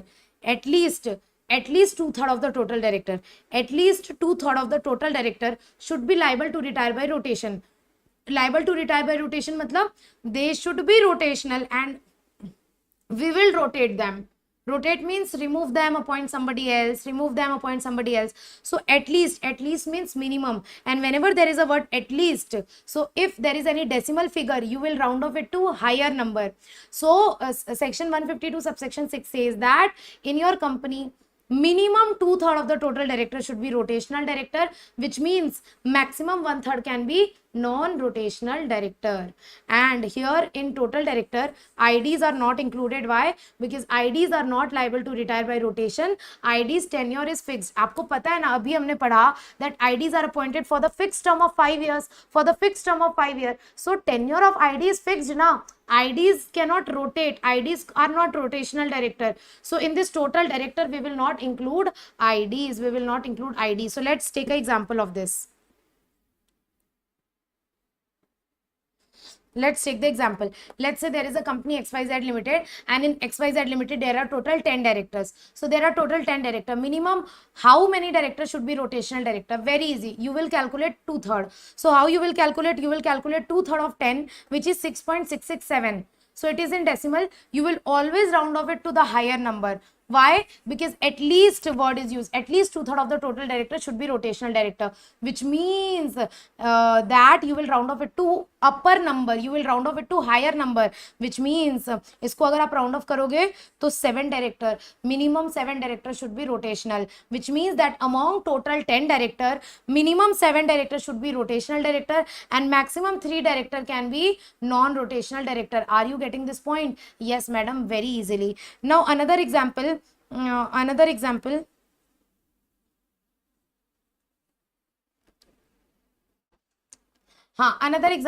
Let's say the total number of director in XYZ Limited are 10. Out of this, 2 director are ID. So you will first exclude this ID. So you will do 10 minus 2. And apart from ID, the total number of director is 8. Apart from ID, the total number of director is 8. So now you will calculate 2/3 of 8 because in total number of director we does not include IDs. So now minimum how many rotational directors should be there? Minimum 2/3 of 8. So you will calculate it is 5.333. You will always round off it to the higher number. So if you will round off it will be minimum 6 rotational director. So in your company you should have minimum 6 rotational director, which minimum 6, which means that maximum 2 non-rotational director can be there. Minimum 6 rotational director, maximum 2 non-rotational director. I hope this point is crystal clear to all of you. Now here's this point that minimum 2/3 should be rotational and maximum 1/3 can be non-rotational, and in this total number of director IDs are excluded. After that there is a point that at the first AGM and at every subsequent AGM 1/3 of the rotational director will retire. Will every rotational director retire? No. ये सारे rotational director हैं. It's like अपन को इनको निकालना है तो एक बार में नहीं निकालेंगे, उसमें से 1/3 को निकालते हैं. So you remove only 1/3 of the rotational director. You does not retire all of them. So in the first AGM, in all the AGM you remove 1/3 of the rotational director and they will retire, and you will appoint any other person in place of the retiring director. And do you remember that this is ordinary business, adda? Do you remember that this is adda? Appointing a director in place of retiring director, the word used for retiring director. So appointing a director in place of retiring director is a adda, ADDA, which means it is ordinary business. I have taught you this in the general meeting chapter. Yes. So at the AGM 1/3 of the rotational director will retire, and here at least word is not used, which means here if answer will be in decimal, then you will round off it to the nearest number. Nearest number means if your decimal is like 0.4, then you will round off it to the lower number. It's like 2.4, then you will round off it to 2. If it's like 2.5, then you will round off it to 6. So if it's like 0.5 or more than that, then you will round off it to the higher number. Or if it's like 0.4, then you will round off it to the lower number, which means nearest number. So here, because the word at least is not used, here if calculating 1/3 director who will retire, here to calculate this 1/3 director, if any decimal is there, then you will round off it to the nearest number and not to the highest number. I hope this point is crystal clear to you, all of you. Example के साथ समझते हैं. Let's take the example. That here in our first example there were 7 rotational director. Now at AGM how many director will retire? Now at AGM 1/3 of rotational director will retire. 1/3 of rotational director, which means 1/3 of 7. Maths आती है ना? 1/3 of 7. So it will be 2.33. तो इसको आप nearest number पे round of करोगे, तो अगर 0.5 से कम है तो लोअर नंबर पे राउंड ऑफ करोगे, 0.5 या उससे ज्यादा है तो हायर नंबर पे राउंड ऑफ करोगे. So it's 0.33 which is less than 0.5. So you will round off it to the lower number. So it will be round off to 2 director, which means in this AGM 2 director will retire. 2 director among this rotational director will retire. इन 7 में से 2 director retire हो जाएंगे. समझ में आया क्या? देखो यहाँ मैंने क्लियर आपको कर भी रखा है दैट जो अपन 2/3 निकालते हैं वहां पर अपन हायर नंबर पे राउंड ऑफ करेंगे, बट जब अपन 1/3 निकालते हैं वहां पर अपन नियरेस्ट नंबर पे राउंड ऑफ करेंगे. ठीक है. I hope this point is crystal clear to all of you. Now coming to the next point, that now when the director will retire, what will you do at the AGM? You can fill up the casual vacancy by any of these 3 options. Number 1, you can either reappoint the retiring director. ऐसा कर सकते हैं? हाँ जी कर सकते हैं. अगर वो अच्छा है तो आप ऐसा कर सकते हैं. What you can do, you can reappoint that retiring director. जाने नहीं देंगे तुझे तो इट्स लाइक जाने नहीं देंगे, आप वापस आ जाओ. You can reappoint either the retiring director or you can appoint any other person in place of the retiring director. So what you can do, once the 1/3 of the rotational director will retire at the AGM, so now what you have to do in order to fill up that vacant seat, वो उसकी गद्दी खाली हो गई, अब उस vacant seat को fill करने के लिए what you can do, you can either reappoint that same person. Let's say Salman Khan is retiring, so you can either reappoint Salman Khan or you can appoint some other person. Let's say Ranveer Kapoor, you can appoint some other person also in place of Salman Khan. Salman Khan, you go, you are not good, we are appointing some other person, we are appointing Ranveer Kapoor. So either you can reappoint the retiring director, that is Salman Khan, or you can appoint any other person as a director.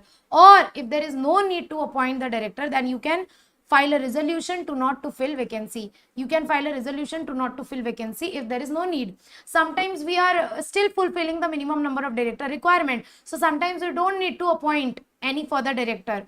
So if you don't need to appoint any director, then you can file a resolution that we don't need to fill the vacancy. So these are the three options available to you, which you should do in the AGM. So what you have to do, you have to fill up the, you have to, in your company, minimum 2/3 should be rotational director, and among that 2/3 in the first AGM, 1/3 of the total director, rotational director will retire, and after they have retired at the AGM, you will either reappoint them or appoint some other person or file a resolution to not to fill vacancy. However, if nothing is done, if in the AGM nothing is done, neither this nor this nor this, nothing is done, then AGM will be adjourned, which means purpose fulfill नहीं हुआ meeting बुलाने का, तो AGM adjourn हो जाएगी. If any of this three is not done, then AGM will be adjourned to next week, same day, same time, same place, unless otherwise specified. And you know what? If I talk about AGM, AGM cannot be held on national holiday. If I talk about AGM, can AGM be held on national holiday? The answer is no. But if I talk about adjourned AGM, can adjourned AGM be held on national holiday? The answer is yes. But you know what? If the meeting is adjourned because of this reason, then this particular adjourned meeting cannot be held on national holiday, which means that if that next week, same day is a national holiday, then meeting will be adjourned to one succeeding day. Succeeding day means one day after that. So are you getting this point? That if nothing is done in the meeting, in तीनों में से कोई भी काम नहीं हुआ, nothing is done from these three options, then meeting will be adjourned to next week, same day, same time, same place, unless otherwise specified. However, if that next week, same day is a national holiday, then meeting will be adjourned to a succeeding day. So this was all about 152 subsection 6 and subsection 7, which talks about rotation of director. And this concept of rotation of director does not apply to unlisted government company, subsidiary of such unlisted government company, or specified IFSC public company. This is simply the non-applicability. Okay, we are done with this. There is one small point left, that if in the adjourned meeting also nothing is done, if in the adjourned meeting also nothing done, if in the adjourned meeting also nothing is done, which means that if in the adjourned meeting also इन तीनों में से कोई काम नहीं हुआ, we didn't reappointed him, Salman Khan को भी reappoint नहीं किया, we did not appointed any other person also, and we did not file a resolution to not to fill vacancy, then if in the adjourned meeting also this three is not done, any of these three is not done, then the retiring director will automatically get reappointed. Are you getting this point? That if in the adjourned meeting also nothing is done, then the retiring auditor will be automatically reappointed. However, he will not be automatically reappointed in this 5 situation. Number 1, Companies Act nahi chahta, which means you are disqualified as per section 164 of the Companies Act. Companies Act nahi chahta, which means Companies Act don't want, which means that you are disqualified under section 154. Next, you yourself don't want. You have expressed unwillingness to not to get appointed. You yourself, the retiring director has given unwillingness to be appointed. You yourself, आप खुद नहीं चाहते, you are unwilling to be appointed. Next, shareholders नहीं चाहते, shareholders don't want. Third point is, if for reappointing you, the resolution was put, however it got failed, which means shareholder don't want you to get appointed, shareholders don't want you to get reappointed. For reappointing you, OR was put to vote, but OR failed, which means he didn't get more than 50% approval. So if for appointment or reappointment of that person in the AGM, resolution was put to vote, but that resolution failed, so he cannot be reappointed. So these are very easy. Here Companies Act don't want, here the retiring director himself don't want, here the shareholders don't want. So you can link these 3 points. Companies Act नहीं चाहता, आप खुद नहीं चाहते, shareholders नहीं चाहते, तो फिर you will not be reappointed. Next is, if in under any act OR or SR is required for the reappointment, if under any other act or any other law specific OR or SR is required for reappointment, then automatic reappointment cannot be done. उस case में OR SR लगेगा ही. OR SR will be needed for appointment. Automatic reappointment cannot be done. And lastly, if 162 applicable. What is 162? We will discuss after some time. So this was all about section 152, and we are done with section 152. एक छोटी सी बात, you know what, आप अपने article में लिख सकते हो कि हमारे सारे डायरेक्टर रोटेशनल डायरेक्टर होंगे, लिख सकते हैं, आपकी मर्जी, आपको लिखना है लिख दो. So you know what, you can prescribe in your article that your all director will be retiring director, your all director will be rotational director. You can prescribe that. In that case, your all director will be liable to retire by rotation. So there's one point given that if the AOA prescribe, AOA means article, if you prescribe in your AOA that all the director will be liable, will retire at every AGM, then at every AGM new directors will be appointed. So आप अपने article में ऐसा लिख सकते हैं. अब आपको अपने पैर पे कुल्हाड़ी मारना है तो मारो ना, किसको क्या दिक्कत है. If you have prescribed in your article that all my director will be rotational director, that's okay. You can do that, and in that case your all director will be rotational director, and हर साल आप सारे director change करोगे. Every year you will change every director. Okay, and if nothing is prescribed, then minimum 2/3 should be rotational and maximum 1/3 can be non-rotational. This law is applicable to only public company. हमारी छोटी सी private company, उसमें मैं and my brother is the director. हमको law नहीं बोल सकता कि आप हर साल director change करो.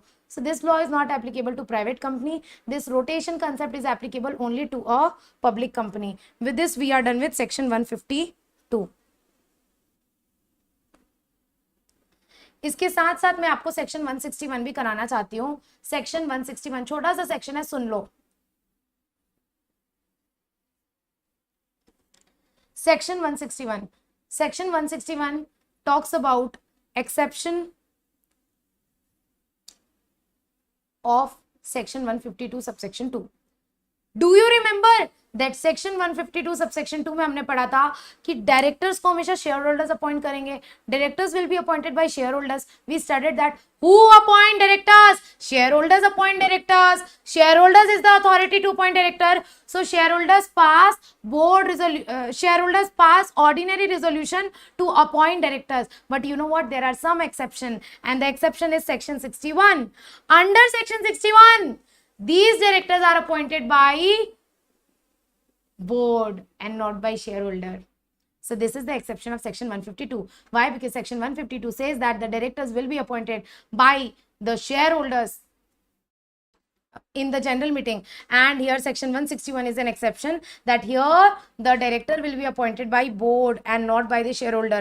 There are 4 exceptions to this. Number 1, 161 subsection 1, 161 subsection 2, subsection 3 and subsection 4, which talks about additional director, alternate director, nominee director and casual vacancy. These are the exception. Why? Because here the directors are appointed by the board and not by the shareholder. Number 1, additional director. Additional director are kind of temporary directors. Temporary director, that temporarily you are not able to call the general meeting. So can the board appoint additional director? Yes, temporarily board can appoint additional director only if it is authorized by board. So, only if it is authorized by article. So there are some specific conditions with respect to additional director, that additional director can be appointed only if it is authorized under article. Authorized under article मतलब article में express permission होनी चाहिए. There should be express permission in the article. Only if the article authorize, then only additional director can be appointed. The next, who will appoint additional director? Obviously board. However, there is one restriction, that if there was any person who fails to get appointed in the general meeting, then he cannot be appointed as an additional director. Let's say there is one person, Salman Khan. Salman Khan, in order to appoint Salman Khan as the director, voting was done in the general meeting. Shareholders did voting and OR didn't pass, which means that shareholder don't want him to be appointed as the director. OR failed. OR failed means he did not got more than 50% approval. So that Salman Khan cannot be appointed even as an additional director. If you fails to get appointed in the AGM, the resolution fails, then it means that shareholder don't want you to get appointed. In that case, you cannot be appointed even as an additional director. And what is the tenure? The tenure of the additional director is only up to next AGM. However, if the AGM is not held, then the last due date on the AGM should be held, whichever is earlier. One last point, that your additional director should be within the limit of 15 director, which means, let's say my company has a total director 10. How many additional director can be appointed? Maximum 5 additional director can be appointed. Why? Because additional directors are also counted in the limit of 15. There is a limit now that in case of a company there can be maximum 15 directors there can be maximum 15 directors in a company. So in that 15 limit we will also count alternate director. So if a company has already 10 directors, you are appointing 6 additional director, is it okay? The answer is no. For that you have to pass another special resolution. Understood? That alternate directorship should also, additional directorship should also be within the limit of this 15 director.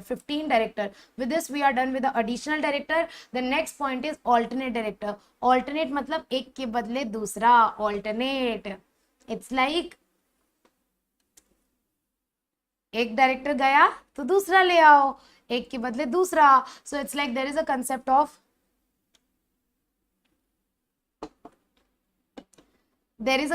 alternate director in section 161 subsection 2, which says that alternate director can be appointed by the board if our director is outside India for a period of 3 months or more. हमारा director India के बाहर चला गया, 3 महीने हो गए हैं, तो इंडिया में कोई alternate अपॉइंट कर सकते हैं. Number 1, article alternate director can be appointed only if it is authorized by article or general meeting. So alternate director can be appointed only if it is authorized either under article or by the general meeting. General meeting which means it should be authorized by the shareholders by passing ordinary resolution, which means that alternate, in order to appoint alternate director, there should be authorization either in the article or authorization should be given by the shareholders in the general meeting. Who can appoint alternate director? The board can appoint alternate director. Basically, if our director is gone outside India, he is going to US enjoying vacation with wife. So if our director is outside India and he is outside India for a period of 3 months, minimum 3 months, in that case, the board can appoint alternate director in place of him. In that case, the board can appoint alternate director in his place. This is known as alternate directorship. You know what? Let's say there is Salman Khan. Salman Khan is the director of our company and Salman Khan has gone outside India for a period of 3 months. So can a Salman Khan choose that Shah Rukh will be my alternate director? No. You know what? The original director don't have the right to appoint alternate director. Only board will choose. The board of directors, by passing board resolution, they will choose whom to appoint as an alternate director. किसको appoint करना है board decide करेगी. Salman Khan decide नहीं करेगा. Salman Khan cannot say that my alternative will be Shah Rukh Khan. No, Salman Khan cannot choose his alternative director. The board will choose whom to be appointed as an alternate director. So here one point given that original director has no right to appoint alternate director. Only board has power to appoint the alternate director. Understood? Yes, madam, understood. There is one small point that you can become alternate director of only one director. अब जैसे मान के चलो सलमान खान गया बाहर, मेरे को alternate director बना रहे हैं, मैं सलमान खान के अल्टरनेट डायरेक्टर बन गई. अब कंपनी का कोई दूसरा डायरेक्टर भी इंडिया के बाहर चला गया, तो क्या उसकी भी अल्टरनेट डायरेक्टर मैं बन सकती हूँ? नहीं, मैं सिर्फ एक ही डायरेक्टर की अल्टरनेट डायरेक्टर बन सकती हूँ. विच means that a person can become alternate director of only one director. If I have become the alternate director of Salman Khan, now I cannot become the alternate director of any other person. Next, I cannot become the alternate director if I am already holding the directorship in the company. So let's say the Reliance Industries Limited, Mukesh Ambani and let's say his daughter Isha Ambani is the director. Let's say Isha Ambani got she went foreign trip for like 4 months. So can a Mukesh Ambani become the alternate director of Isha Ambani? The answer is no. Why? Because he is already the director in Reliance. He is already director in Reliance, so he cannot become the alternate director of any other person. Are you getting this point? That if you are already holding directorship in that same company, if you are already director in that company, then you cannot become the alternate director.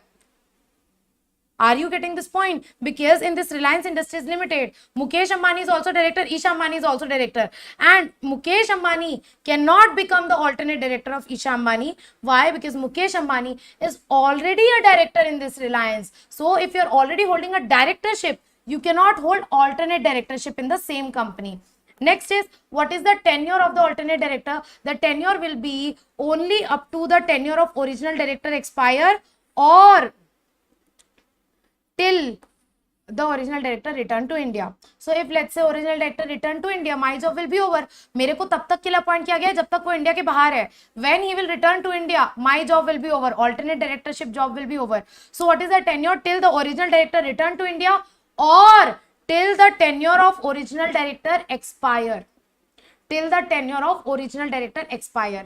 मान के चलो वो foreign में ही बैठा है लेकिन उसका tenure खत्म हो गया तो अल्टरनेट डायरेक्टरशिप भी खत्म हो जाएगा. दोनों में से whichever is earlier, till his tenure expire or till he return to India, whichever is earlier.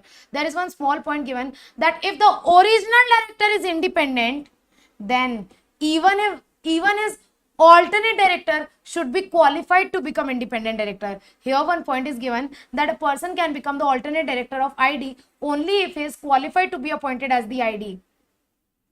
A person can become the alternate director of ID only if he is qualified to be appointed as ID.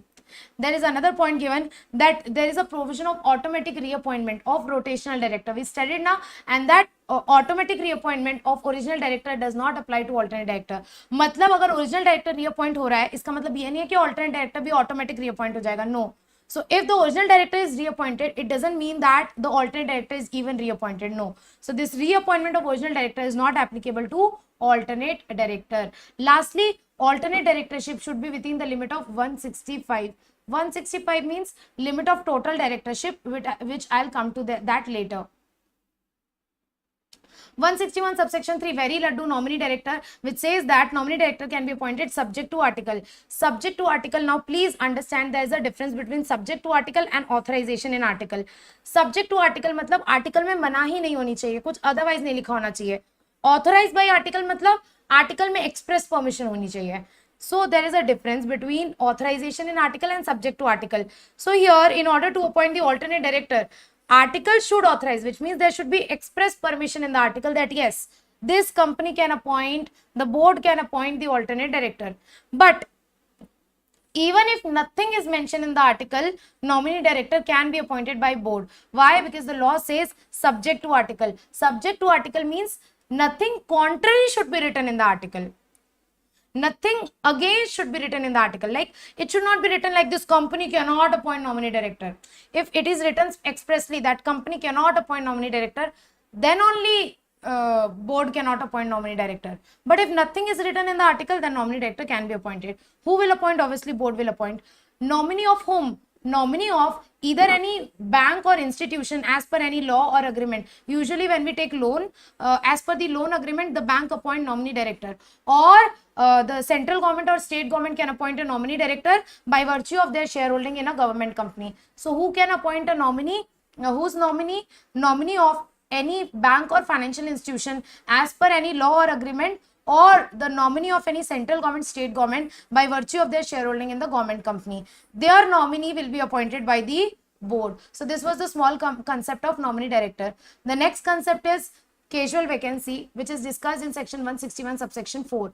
Casual vacancy. And you know what, earlier this provision was applicable only to public company, but now this provision is applicable to both public company as well as private company. This provision is applicable to both public company as well as private company. 161 subsection 4, casual vacancy. Casual vacancy. And here one point is said that if any director, please listen to this carefully, वरना ऊपर से उड़ जाएगा, मैं बता रही हूँ.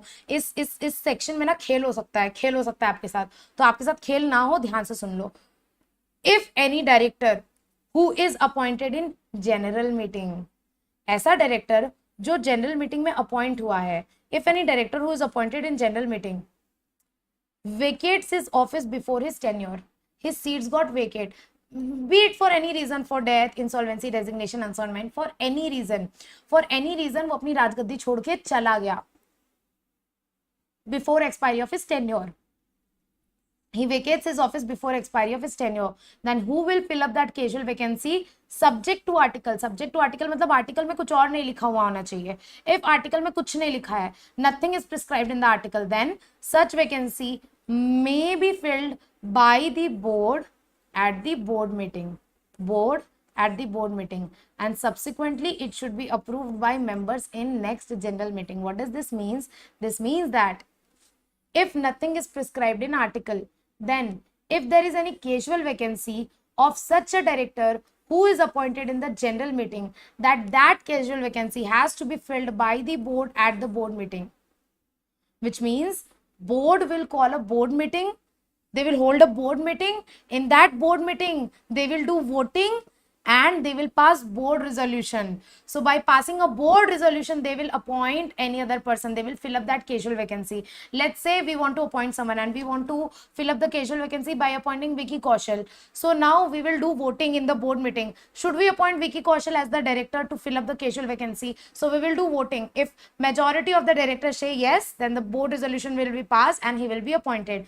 But whenever the next general meeting will be held, in that next general meeting, we have to get that subsequently approved by the shareholders. Subsequently approved by the shareholders. Are you getting this point? That there is a concept that if any director who is appointed in the general meeting, if his seat is vacated before his expiry, then if nothing is mentioned in the article, subject to article, who will fill up that casual vacancy? Board will fill up that casual vacancy at the board meeting, and subsequently later on it has to be approved by the members whenever the next general meeting will be held. So important point is, board casual vacancy fill up karega. Kya wo compulsory hai? The answer is no, because if there is no requirement to fill that vacancy, that board will not fill up the vacancy. So that's why here one word is used, that is may. May means अगर जरूरत नहीं होगी तो नहीं करेंगे. If there is no need, we will not fill up the casual vacancy. So it's at the option of the board that whether to fill up the casual vacancy or not.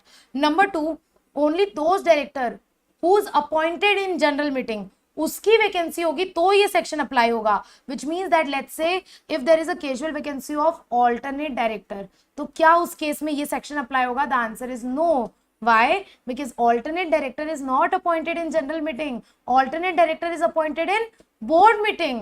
Alternate director is appointed by board. So अगर alternate director का vacancy होता है, if there is a vacancy of alternate director, then this section will not be applicable.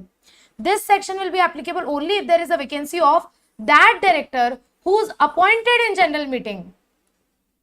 Even if I talk about the additional director, if there is a casual vacancy of additional director, then this section will not be applicable. Why? Because additional director is appointed by board. Additional director is not appointed in the general meeting. Are you getting this point? The answer is yes. Now, what is the tenure of that director who's appointed to fill up the casual vacancy? His tenure is only up to the expiry of the tenure of director in whose place he is appointed. जैसे सलमान खान गया, सलमान खान के बदले हमने विकी कौशल को appoint किया, तो उसका tenure बचा कुछ पीरियड होगा, सलमान खान का जो बचा कुछ पीरियड होगा, which means the director whose seat is vacated, only his remaining tenure, that will be the tenure of the director who's appointed to fill up the casual vacancy.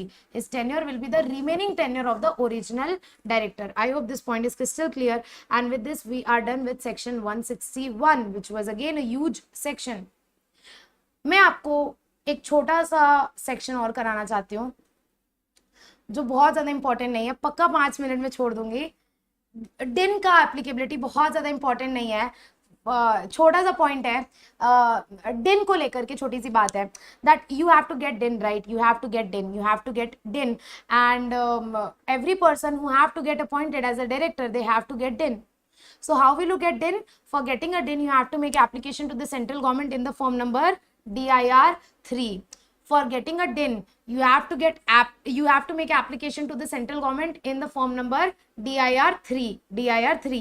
So let's say I want to become a director of edumention. So first I have to obtain DIN. From whom I will get DIN? Just like आपको pen चाहिए होता है, आप income tax authority को करते हो ना. So just like you get Aadhaar card from the government, you get pen from the government. Similarly, you have to apply for DIN from the government, and you have to apply to the central government. You will make application in the form number DIR 3 to get the DIN allotment, which is given in section 153, which talks about how you have to make application for allotment of DIN. However, if you are becoming a director of new company, then अलग से DIR 3 file करने की जरूरत नहीं है. Why? Because Spice Plus is like 10 in 1. Spice Plus के through he you can get DIN up to maximum 3 directors. So if you are becoming director of new company, no need to separately file DIR 3. You can get your DIN through Spice Plus only. And how you will make application? Very laddu procedure. देखने की भी जरूरत नहीं है. You will download the form, you will fill the details, you will sign it, attach your photograph, ID, address, you will sign it and verify it from a CACS or director MD, and then you will submit it to the government, if you don't have a last name, then you should mention your father's last name, and plus you have to give a declaration in DIR 3A. Very basic point. Now section 154 talks about allotment of DIN. That let's say we have made application to the central government. Now whenever we make application, automatic number is generated and RD will process the application. If everything is okay, they will approve or they will reject within 1 month, and then they will communicate to the applicant. However, if there is any defect, then they will email the applicant to ask them to rectify the defect within 15 days. Like if the application is incomplete or there is any defect, then we will ask the applicant to rectify that defect within the 15 days. However, if we don't rectify the defect, then we will reject his application, and if his application is rejected, then the fees will be forfeited. However, if everything is okay, DIN will be allotted, and DIN will be valid for lifetime. DIN will be valid for a lifetime and cannot be allotted to any other person. एक person को, please listen, एक person को एक ही दिन मिल सकता है. One person can be allotted only one दिन, and अगर आपको एक बार दिन अलॉट हो गया, वो आपके लाइफ टाइम के लिए वैलिड होगा. जैसे आपका Aadhaar number, one person can get only one Aadhaar number and that is valid for your lifetime. Similarly DIN allotted, it is valid for your lifetime. One person can be allotted only one DIN. Okay, it's not like you are appointing director of two companies, so you will get 2 दिन. No. आपका pen एक ही होता है ना, भले आपकी income, sources of income अनेक हो. Similarly, you can get only 1 दिन. Okay. There are certain reasons of rejection of DIN application, that government will reject your DIN application अगर application correct नहीं होगा, कुछ defect होगा, नाम properly mention नहीं किया, ID proper नहीं है, sign proper नहीं है. It is mentioned in page 695 of the your ICSI study material. Very easy reasons are there. You can just have a read over it. Next is section 155, which says that one person can obtain only 1 दिन. Very easy.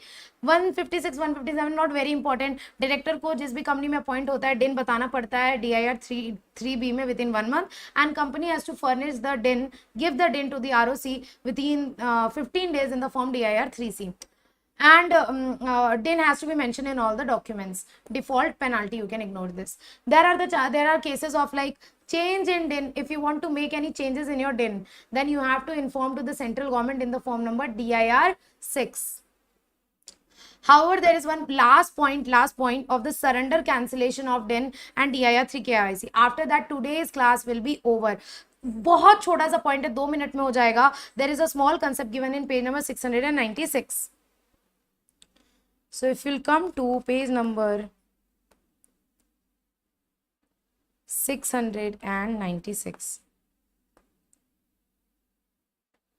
Yes, so if you'll come to the page number 696, there is a small point given that अगर आपको अपने दिन में कोई changes करना है, तो आपको DIR 6, you have to file DIR 6 to the central government within 30 days of the change. That's it. उसके बाद एक दूसरा टॉपिक है कैंसिलेशन और सरेंडर ऑफ डिन का, which says that can my DIN be cancelled, can my DIN be surrendered. Yes, by which authority?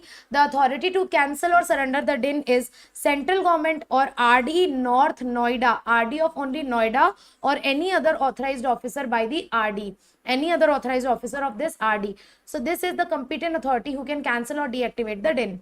This question can be asked, ना, cancellation surrender of DIN. So एक छोटा सा point है that who can cancel, central government or RD North Noida or authorized officer of RD, they can cancel the DIN. In which cases, if DIN is found in duplicate, which means अगर एक बंदे को 2 DIN allot हो गया तो एक DIN cancel हो जाएगा. If one person has been allotted 2 DIN, then 1 DIN will be cancelled.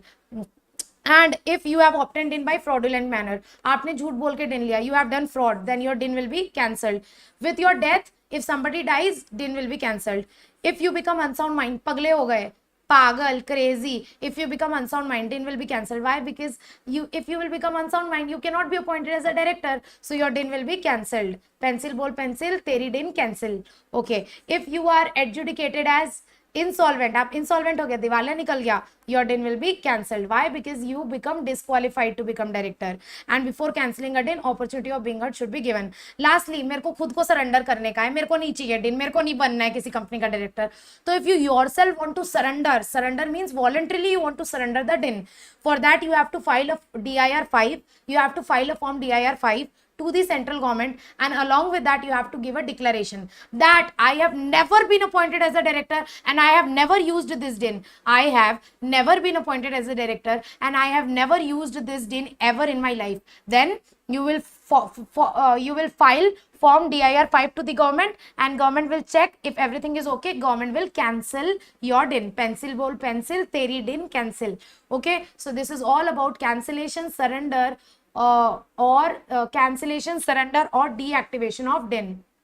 उसके बाद अगर आप यहाँ नीचे आओगे पेज नंबर 697 में, if you will come downwards, there is a small concept of DIR 3 KYC. कुछ नहीं, एक फॉर्म भरना रहता है हर साल.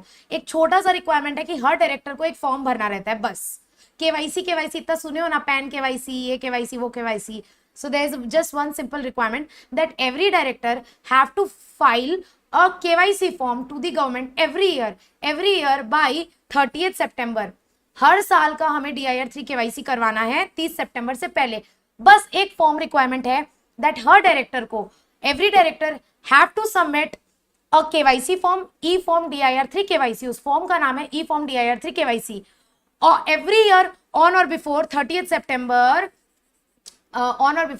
September, every year we have to file this form to the ROC. And there is one form that अगर first time आप भर रहे हो, first time, then there is a e form also, there is a web form also. E form means PDF form, web form means website में ही भरना है. So for the first time you have to fill the e form, but subsequently अगर पहली बार e form भर दियो तो subsequently later on it's okay even if you just fill the web form. However if you want to update any your personal information, your email ID, your name, then again you have to file the e form. Okay, otherwise you can file the web form only. So this is the small concept about the DIR KYC. अगर आप DIR KYC नहीं भरोगे तो आपका DIN deactivate हो जाएगा and you cannot use your DIN. So if you don't fill the DIR KYC, then your DIN will be deactivated. And जब आप वापस से DIR 3 KYC भरोगे उसके बाद ही आपका DIN reactivate होगा. So when you will finally fill the DIR 3 KYC, after that only your DIN will get reactivated. With this we are done with all this section. You know what, with this we are done with a lot of section. We are done with section 149, 150, 151 small shareholder director, 152 appointment of director, 153 to 159 which talks about DIN, we are done with 161 which talks about additional alternate director, casual vacancy, nominee director. So we are done with so many provisions today. Tomorrow definitely this chapter will get completed and also we can start with our board meetings. So this was okay for today. I hope that this revision class is beneficial for you, and trust me, I'll upload this notes right after this class, and trust me, if you study from this notes, all the concept will be easily revised. एक बार language कैसी है, language देखने के लिए book refer कर लेना for language, but concepts I can guarantee you every concepts are covered here in the notes, so you can easily revise from this notes. And I really hope that this is beneficial for you all, and thank you so much for your time. With this, if anybody has doubt, do let me know over the Telegram. I'll surely try to clear your doubts. Telegram, WhatsApp, Instagram, anywhere. I'll see you tomorrow in the revision of SBEC at 12 AM on the Yashas channel. Till then, keep learning, because the more you learn, the more you grow, and the more you grow, the more you achieve. Take care. Bye-bye.